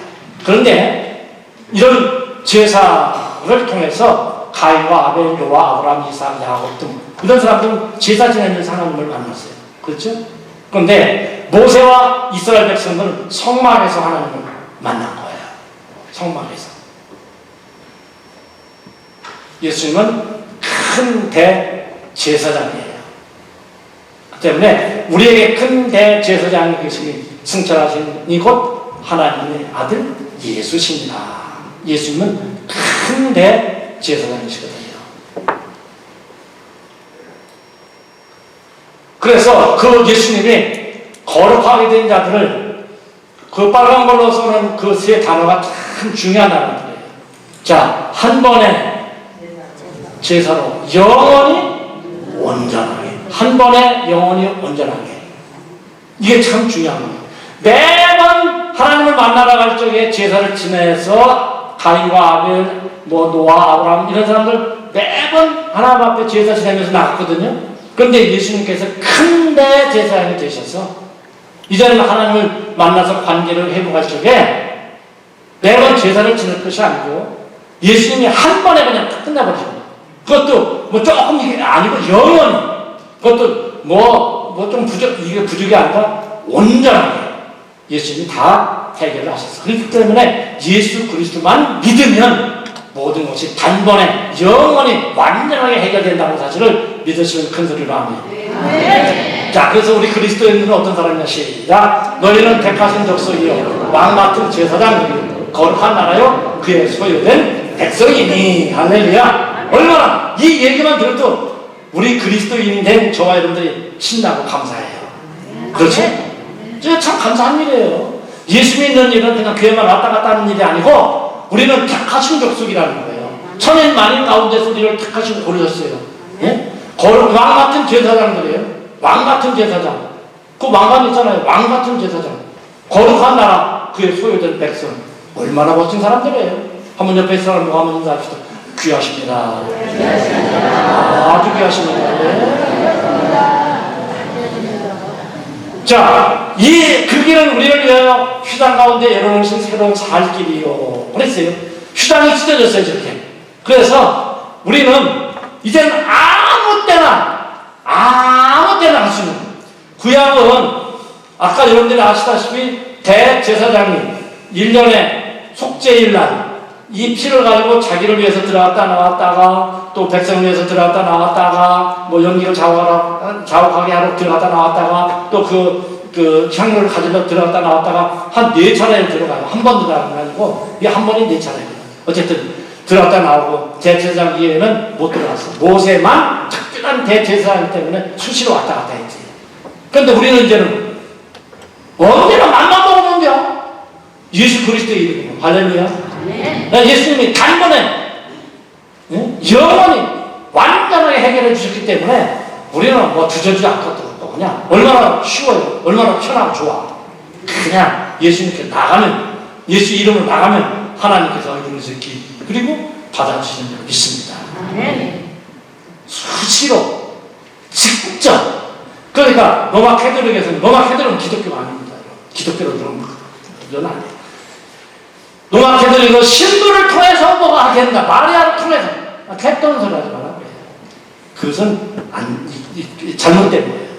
그것은 그 신부들의 권위, 교황의 권위, 이것을 살리기 위해서 이 사람들을 현혹하고 이렇게 막 잘못된 걸 가르치는 거죠. 성경에 그게 아니에요. 여러분들, 기도할 적에 목사님을 통해서만 기도를 해야 응답이 돼요. 아니, 여러분들 나가서 기도하면 되는 거예요. 예수 이름으로. 할렐루야. 왜? 나 같은 제사장들이니까. 아버지 학교 갔다 온 사람 들어보세요. 아버지 학교. 갔다 오셨어요? 아버지는 가정의 제사장이다. 그렇죠. 맞은 얘기요? 틀린 얘기요. 엄마도 제사장이고, 딸도 제사장이고, 아들도 제사장이고. 왜 아버지만 제사장이라고 해요? 그래요, 안 그래요? 듣고 보니까 그렇죠. 그런데 아버지 앞에서는 아버지가 제사장이래. 그래가지고 막 부인한테도 머리에 서놓고 축복해줘요. 애들 보고도 다 축복해줘요. 왜? 제사장입니까?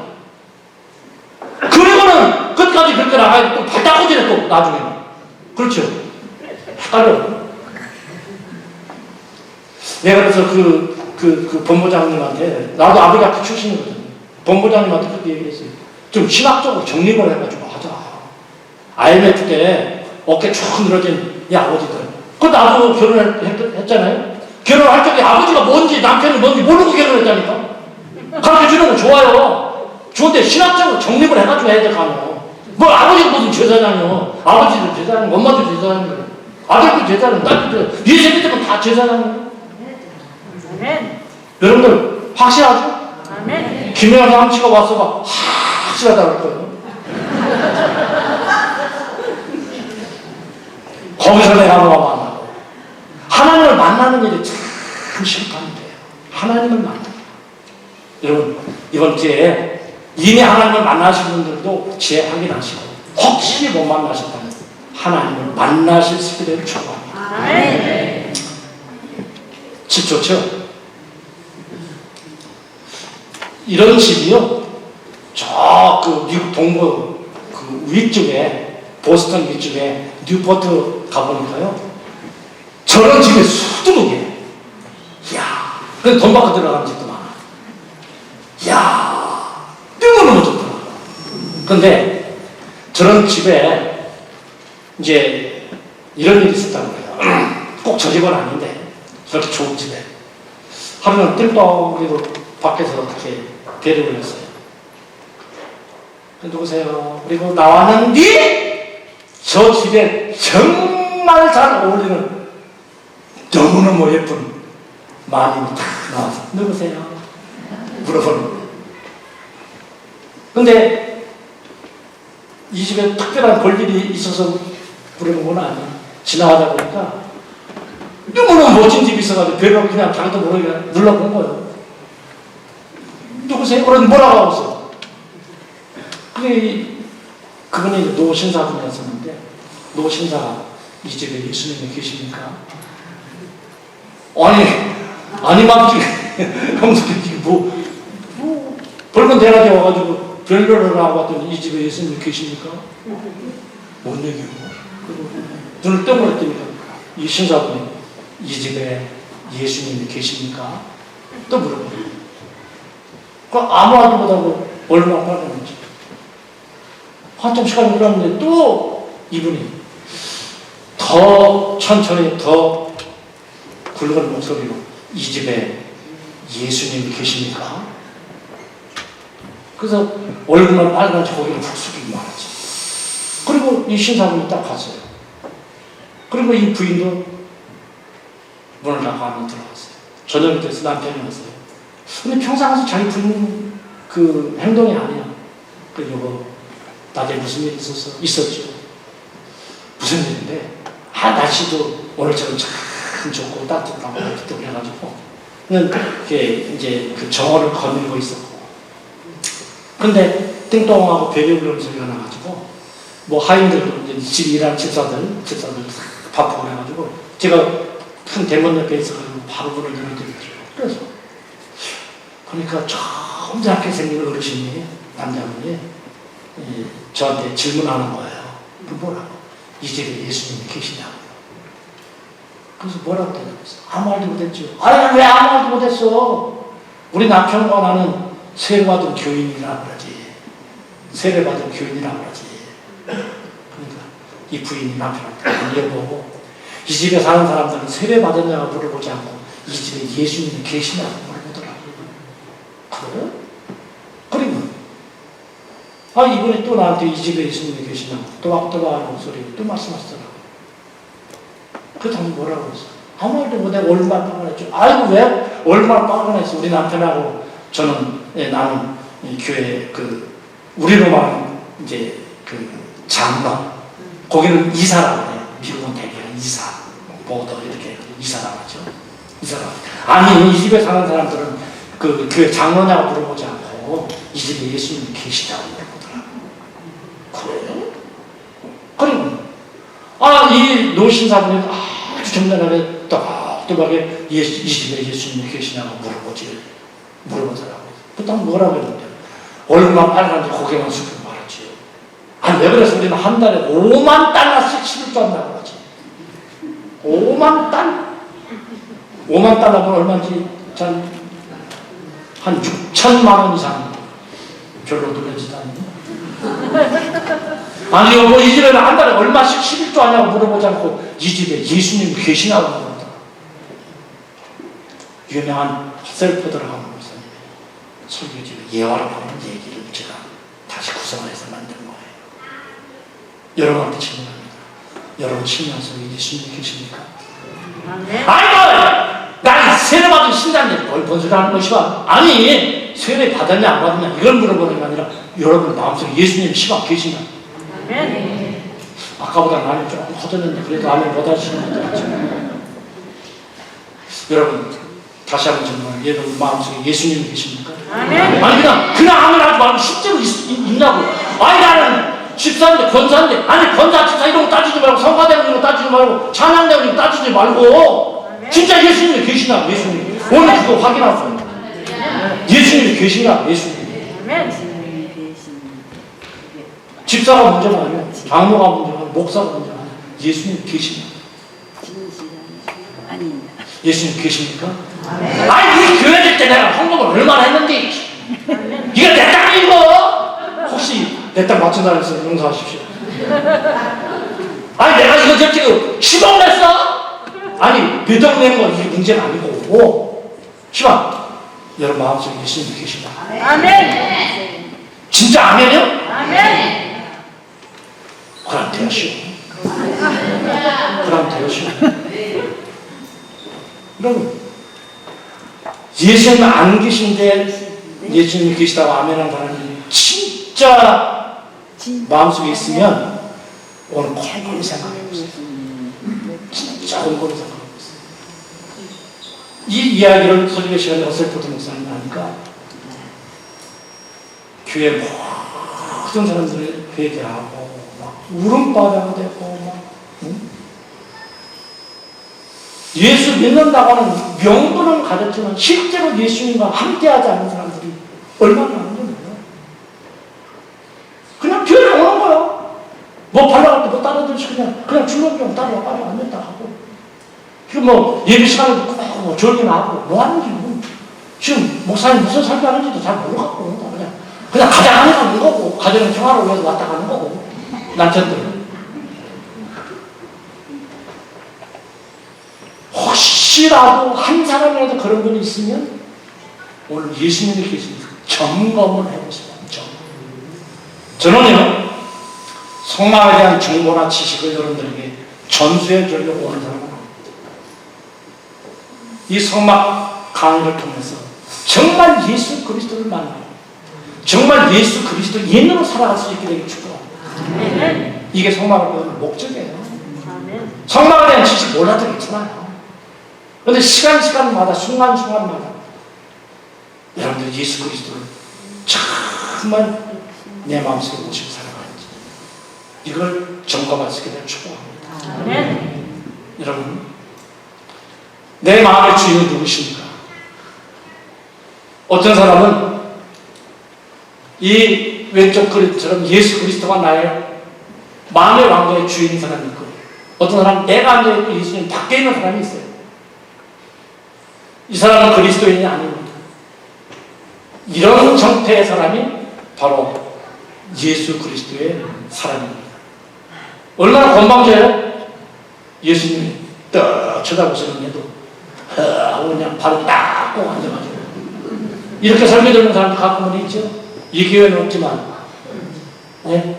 예수님의 마음으로 들어와 주인으로 앉아주세요 하고 우리를 초청하는 것이 예수 그리스도의 사람인 줄 믿습니다.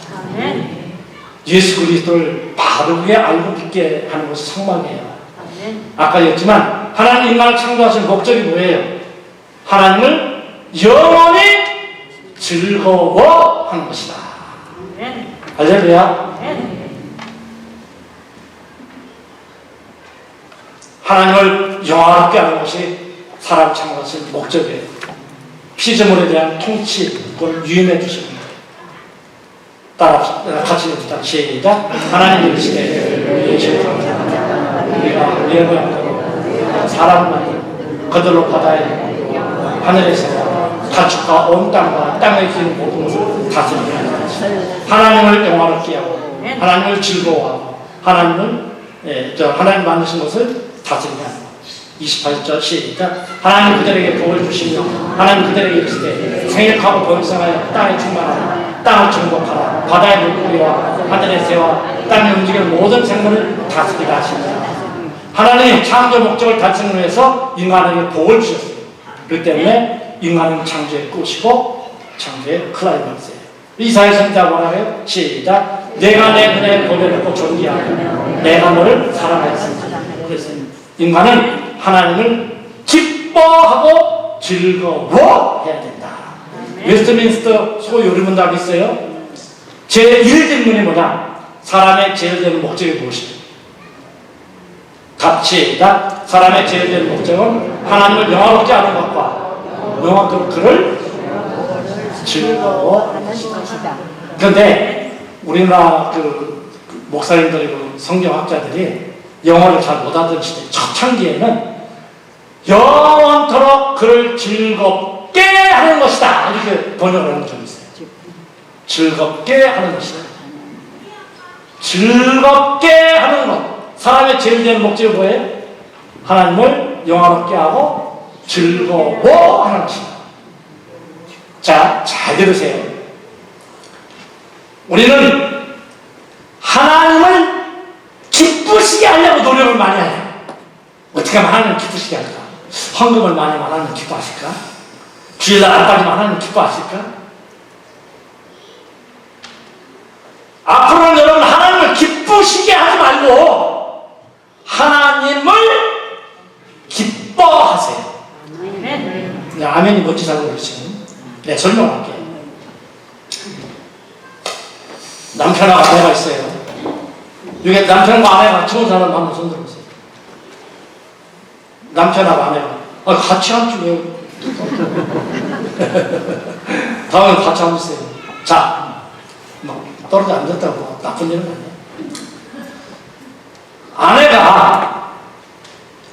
아내를 기쁘게 하려고 하는 남편이 있다고 생각해 보십시오. 예? 아내를 기쁘게 하려고 하는 남편. 좋은 남편이야, 안 좋은 남편이야? 좋은 남편이죠. 그런데 아내를 기쁘시게 하려고 하는 남편은 뼈 빠져요. 골병들어. 아내를 기쁘시게 하려면 골병된다니까. 아, 조상으로 변하는 여자 마음을 어떻게 기쁘게 해주냐, 맨날. 다이아몬드 반지 가져봐. 한 3개월은 가겠지. 그 다음에 너 해줘야지. 미크 것도 사줘야지. 미크 것도 사줘가지고 한 2개월 가겠지. 그러면 또 골병들은 죽어요. 아내를 기쁘시게 하려고 하면 골병들 죽는다니까, 남편분들. 그럼 어떻게 해야 돼? 아내를 기뻐하는 거야. 아내를 기뻐하는 거야. 무슨 얘기인지 잘 이해가 안 돼요? 마누라 왜 불러? 뒷뜰에 매어온 송아지 한 마리 어디 있어? 뭐 팔았지. 말라고 오래 친정 오래 빚 갚아주려고 팔았지. 뭐래? 잘해. 아내가 무슨 일을 해도 기뻐하는 거예요. 즐거워하는 거. 즐거워하는 거. 자, 손자들 보내라고 해서 뼈 빠지죠? 할머니들. 그 손자, 어린 손자 기쁘게 해주려고 하면 그거 힘들어 못해요. 그런데 진짜 한 30살 먹은 애기 업고 꼬부랑 할머니가 가고 있어. 30살 먹었어. 할머니 힘들잖아. 아니 그렇게 묵은 애들 저 업고 시험 안 들어. 우리 손자인데. 손자 업어주는 게 기쁜 거야. 자기가 기쁜 거야. 무슨 얘기 알았어요? 그걸 기쁘게 해나가면 한두 것도 없어. 그런데 내가 기쁜 거야. 내가 기쁜 거. 하나님을 기쁘시게 하려면 우리 뼈빠져 죽어. 교회 생활 하려면 힘들어 못해. 하나님을 기쁘시게만 하려고 하면. 근데 하나님은 어떻게? 기뻐하는 거야. 하나님을 즐겁게 해드리는 것이 아니고 하나님을 즐거워하는 거야. 바뀌시기를 바랍니다. 교회 나오는 것이 목사님을 기쁘시게 하려고 하는 게 아니고 교회 나오는 게 기쁜 거예요. 그냥 예배 나오면 기쁜 거예요. 내일 저녁에 나오려고 하는 것이 기다려준다니까. 뭐 무슨 얘기를 하려고 하니까 강사 목사님 나를 기쁘게 하려고 하는 게 아니고 여러분이 나오면 기쁘고 즐거워지는 거예요. 내일 나와야 되겠어, 안 나와야 되겠어? 힘들어도 나와야지. 왜? 내 기쁨이지. 신앙생활은요, 하나님을 기쁘시게 하려고 하지 말고요, 하나님을 기뻐하는 거예요. 즐겁게 하려고 하는 게 아니라 즐거워하는 것이 신앙생활이에요. 남편을 기쁘시게 하려고 하지 말고 남편은 기뻐해요. 야만 나는 집에 와가지고 옛날에 저 부대 왔다 갔다 할 적에 양말 그러면 우리 주사를 싹 벗겨줘. 기분 좋아.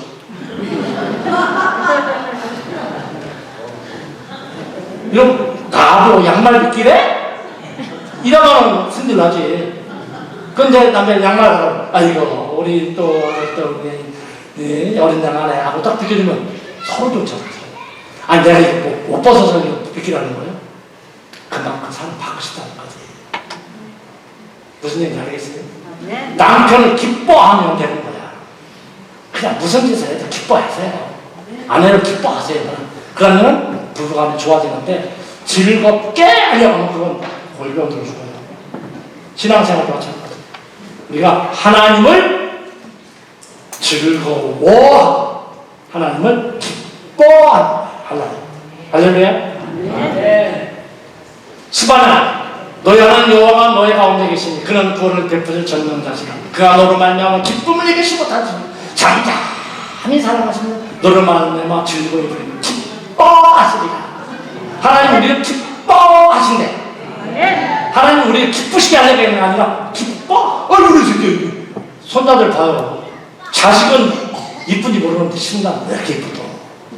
그렇죠. 자식은 10만 됐는데 손자는 너무 좋아. 왜? 어이구, 이 새끼, 어이구, 이 새끼. 기뻐하는 마음. 인간은 복된 존재예요. 그런데 죄 때문에 죄인으로 전락해버리고 말았어요. 죄가 뭐냐? 빗나가는 화살이다.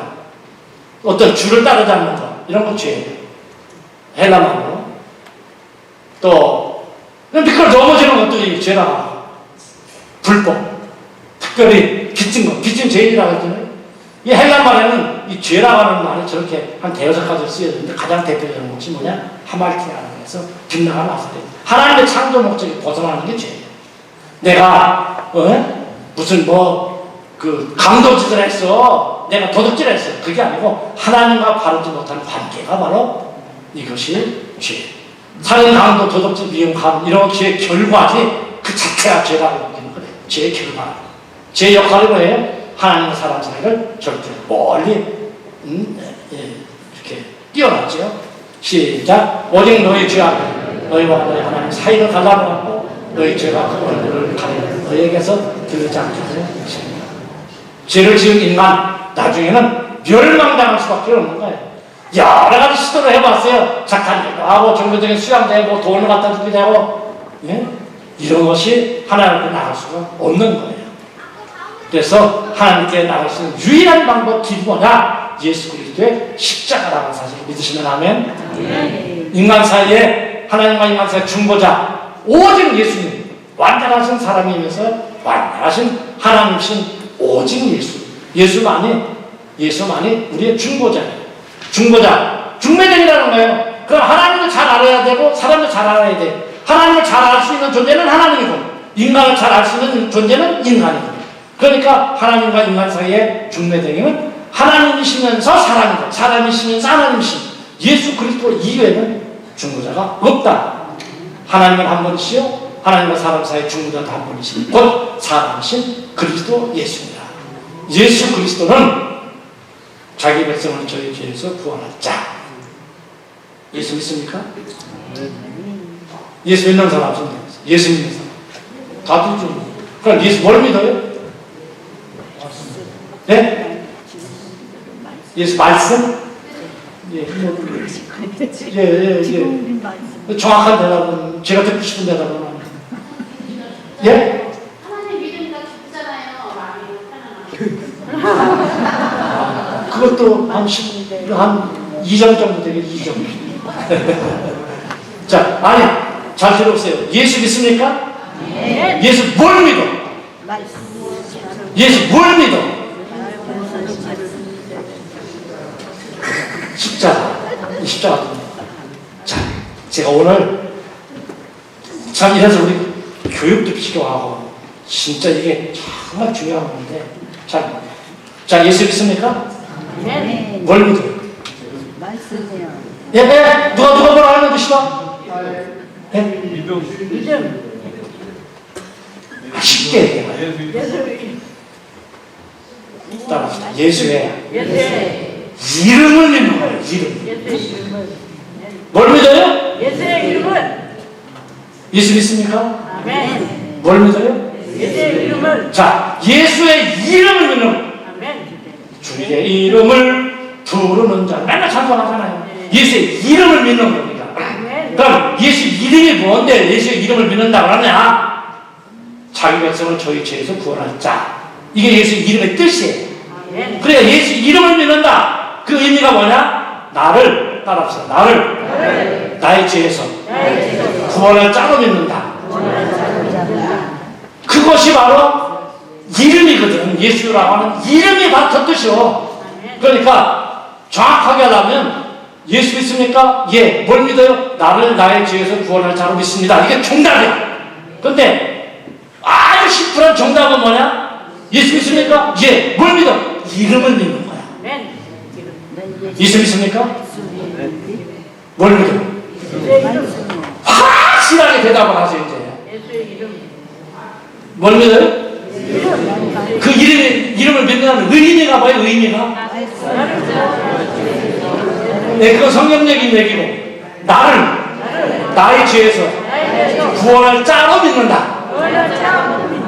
예, 아까 마음이 편하다네요 그러는데 그 맞아요. 맞기는 맞는데 예수 이름을 믿으면 나의 죄가 사해지면 평안해지는 거야. 그럼 결과지 그게 목적이 아니야. 무슨 얘기 나도 들어요? 내 죄 문제를 해결하지 않으면 마음 평화가 없어요. 그러니까 교회 나오는 목적이 뭐예요? 예수 믿으러. 예수 믿으러 뭘 믿어? 이름을 믿는 거예요. 이름을.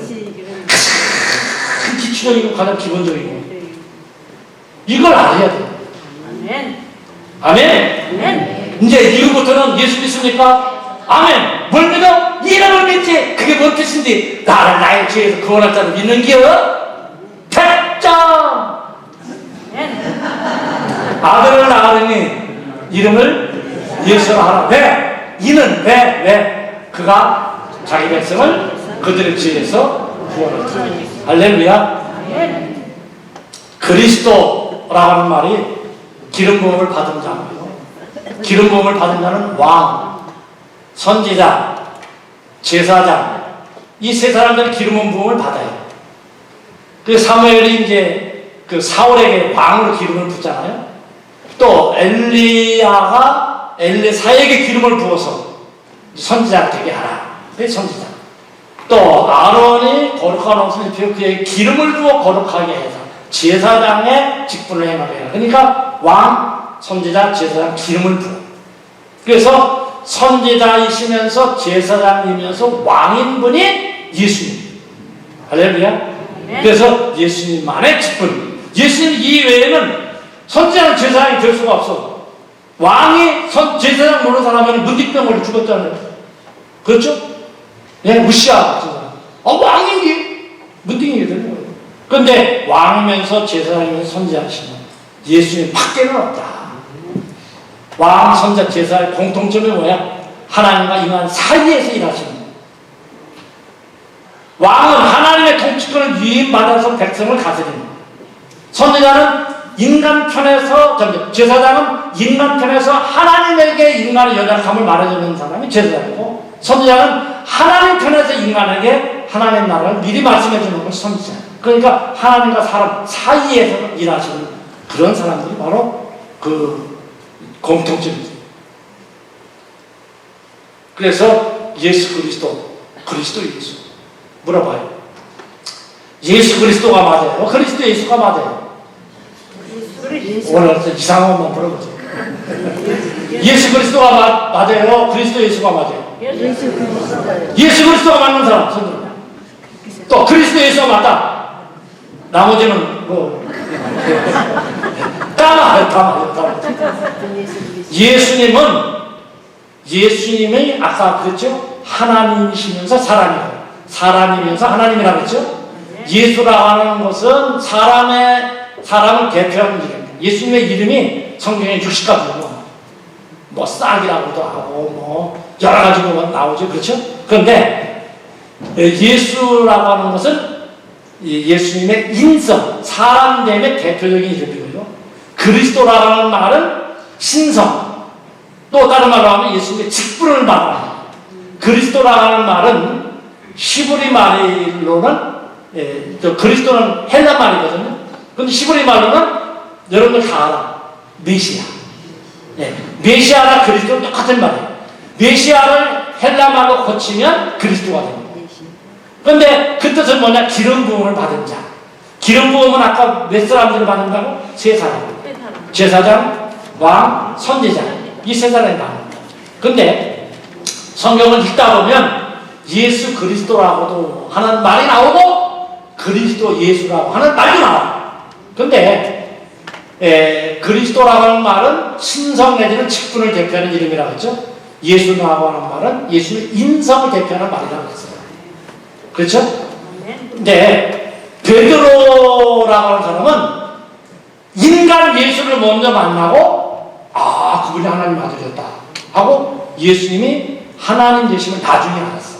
근데 사도 바울은 인간 예수를 알기 전에 부활하신 예수를 먼저 만나서 예수님이 하나님인 것을 먼저 체험하고 나중에 예수라고 하는 인간 예수를 알아간 거야. 그러니까 바울 서신을 보면은 몽땅 그런 건 아닌데 대부분이 그리스도 예수라고 하는 말이 많이 나와요. 베드로의 서신들을 보면은 예수 그리스도라고 하는 말도 많이 나와. 그러니까 아까 우리 집사님 사모님요 하여튼 장로님 말씀대로 둘 다 맞아요. 그런데 예수는 인성을 대표하는 이름이고 그리스도는 신성을 대표하는 이름이다. 그래서 바울 사도는 하나님이신 예수를 먼저 만나고 나중에 인간 예수를 왔기 때문에 바울 서신을 보면 그리스도 예수라고 하는 말이 많이 나오고 베드로의 서신들을 보면 베드로나 다른 사람들의 인간 예수를 먼저 만나는 사람들은 성경을 쓸 때 예수 그리스도 예수라고 하는 말로만 쓰기도 하고 어떤 때는 또 그리스도라고 하는 말로만 쓰기도 하고 예수 그리스도 그리스도 예수 물어보는 사람들이 있어. 그런데 명확하게 대답을 하는 사람이 많지가 않아요. 그런데 오늘 확실하죠. 네, 알면 좋은 거예요. 아, 왜 그리스도 예수가 맞는지 예수 그리스도가 맞는지 이걸 잘 헷갈려서 배우죠. 그래서 예수는 인성을 대표하는 이름이고 그리스도는 직분 혹은 신성을 대표하는 이름입니다.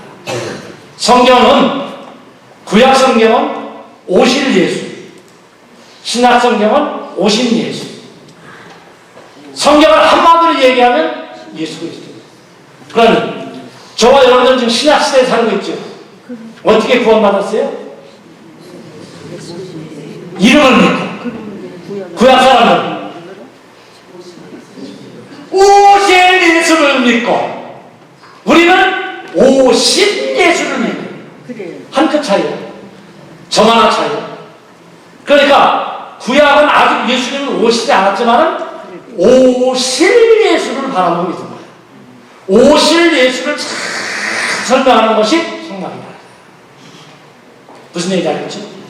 그런데 구약을 읽어도 잘 모르시는 분들은 이번 세미나 참석을 하세요. 그러면은 오실 예수를 다 얘기해요. 오실 예수. 오신 예수를 우리가 믿는 것도 중요하지만 여러분 그렇잖아요. 눈에 딱 보고 이거 아는 것도 중요하지만 이 속에 감춰져 있는 걸 딱 알게 되면 참 기쁘잖아요. 구약 속에서 예수님을 발견하면 참 멋지고 기뻐요. 근데 성막을 공부하면 정말 신앙생활 하는 것이 많아요. 시연을 느낄 정도로 재밌지. 그래가지고 구약의 성막을 확대해 놓은 것이 뭐냐? 신약의 예수님이야. 또 신약의 예수님을 축소해 놓은 것이 뭐냐? 이것이 바로 구약의 성막이라고 합니다. 그래서 성막은 바로 예수입니다.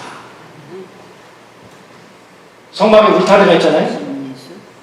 울타리는 우리를 지키시고 보호하시는 예수님. 성막의 뜰문 우리의 구원의 문 되신 예수님.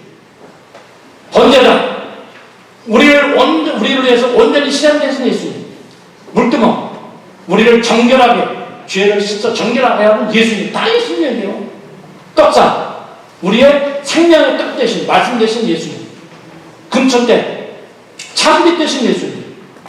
분향단 우리를 위해서 중보 기도하신 예수님. 법궤 하나님이신 예수님. 성막은요 구약에 딱딱하고 재미없는 얘기가 아니라 다 예수님 얘기라니까.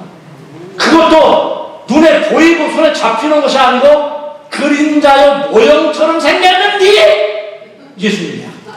얼마나 멋져. 얼마나 멋져. 그래서 성경을 우리가 잘 알아야 되겠죠. 그다음에 후딱후딱 지나갈게요. 성막에서 차지하는 비중이 너무 커요. 그래서 출애굽기 13장, 민수기 14장, 시므리 4장, 레위기 18장, 신명기 2장 그래가지고 이 성막에 대한 얘기가 50장이라고. 그런데 단일 주제로서는 이 성막이 으뜸이야. 그러니까 천지창조 11장밖에 안 돼. 아브라함 얘기 14장, 요셉 얘기 14장. 그럼 성막은 성경 전체를 보면 50장이에요. 성막을 보려면 가장 중요하고 가장 으뜸이 된 단일 주제를 모르게 돼요. 근데 성막을 대부분 잘 모르잖아요. 이번 기회가 기회인 줄 알고 한번 잘 참석해 보세요. 성막 건축에 대한 관심도가 커요.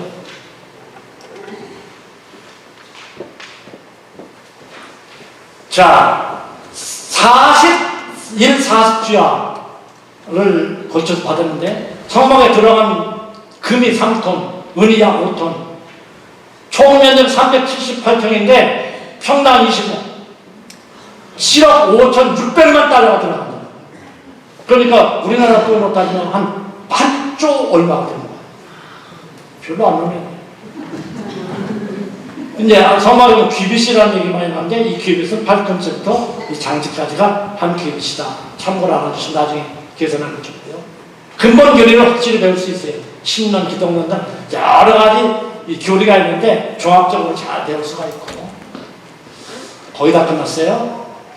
자, 우리가 기도와 말씀이 균형과 조화를 이루어야 되는데 저런 사람은 여러분 이 사람이 머리는 이렇게 큰데 몸이 기형이죠. 또 코끼리 뭐 기둥 같다 다 나름대로 만지는 부위에 따라서 평가하는데 기독교를 저렇게 알아가지고는 안 돼요. 그래서 종합적으로 우리가 착각하려면 성막을 공부하면 균형과 조화, 말씀과 기도의 조화를 이룰 수 있어요. 말씀을 제대로 기도하면 신비주의로 그럴 확률이 커요. 기도 안 하고 말씀하면은 율법주의고 바리새적일 수가 있어요. 조화와 균형을 이루어야 되는데 성막을 공부하면요 이 조화와 균형이 잘 이루어진다. 십자가의 구속의 온정을 깨달을 수 있어. 성막을 나중에 공부해 보면 알지만 이 배치도가 저렇게 십자가라고 말할 수가 있어요. 우리 기독교의 상징은 십자가고 가장 중요한 건 십자가예요. 십자가는 수직과 수평이 만나는 것인데 수직은 하나님과 나와 사이의 관계, 수평은 나와 이웃과의 관계인데 자 십자가랑 다 같은 십자가 아니야.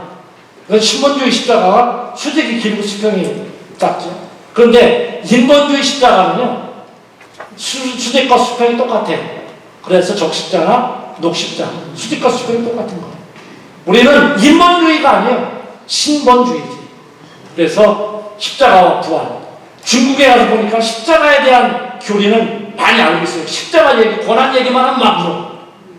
근데 부활은 아직까지 그들 맹숭맹숭해요. 근데 중남미에 가가지고 복음을 전해보면은 십자가는 더 이상 얘기하지 말아요. 우리 보통 받을 만큼 받았고 십자가 아주 징그럽다. 그래가지고는 부활만 얘기해요. 영광만 얘기해요. 그래서 교회 상징은 십자가잖아요. 십자가 있잖아요. 거기는 교회에 십자가가 없어요. 포도송이, 무슨 비둘기, 이런 것이 교회 상징. 하나님 중심의 법을 배운다. 그래서 그들과 함께 있어요. 여기 보세요. 성막 가운데 있고 다 이렇게 사방 치우치고 살잖아요. 행진할 때도 마찬가지예요. 행진할 때. 행진할 때에도 십자가가 성막이 가운데 있고 저렇게 이제 행진을 하는 거죠. 그래서 결론적으로 얘기하면 하나님과 만남의 장소고 예수 그리스도의 모형과 그림자 또 성경의 찾아오는 비중이 크고 기독교 교리 이것은 조직신학이고 신론이다 구원론이다 인간론이다 기도론이다 사명론 이런 할 것 없이 이게 성막 하나만 배우면요 종합 비타민 하나 마찬가지. 그래서 다 배울 수 있어요.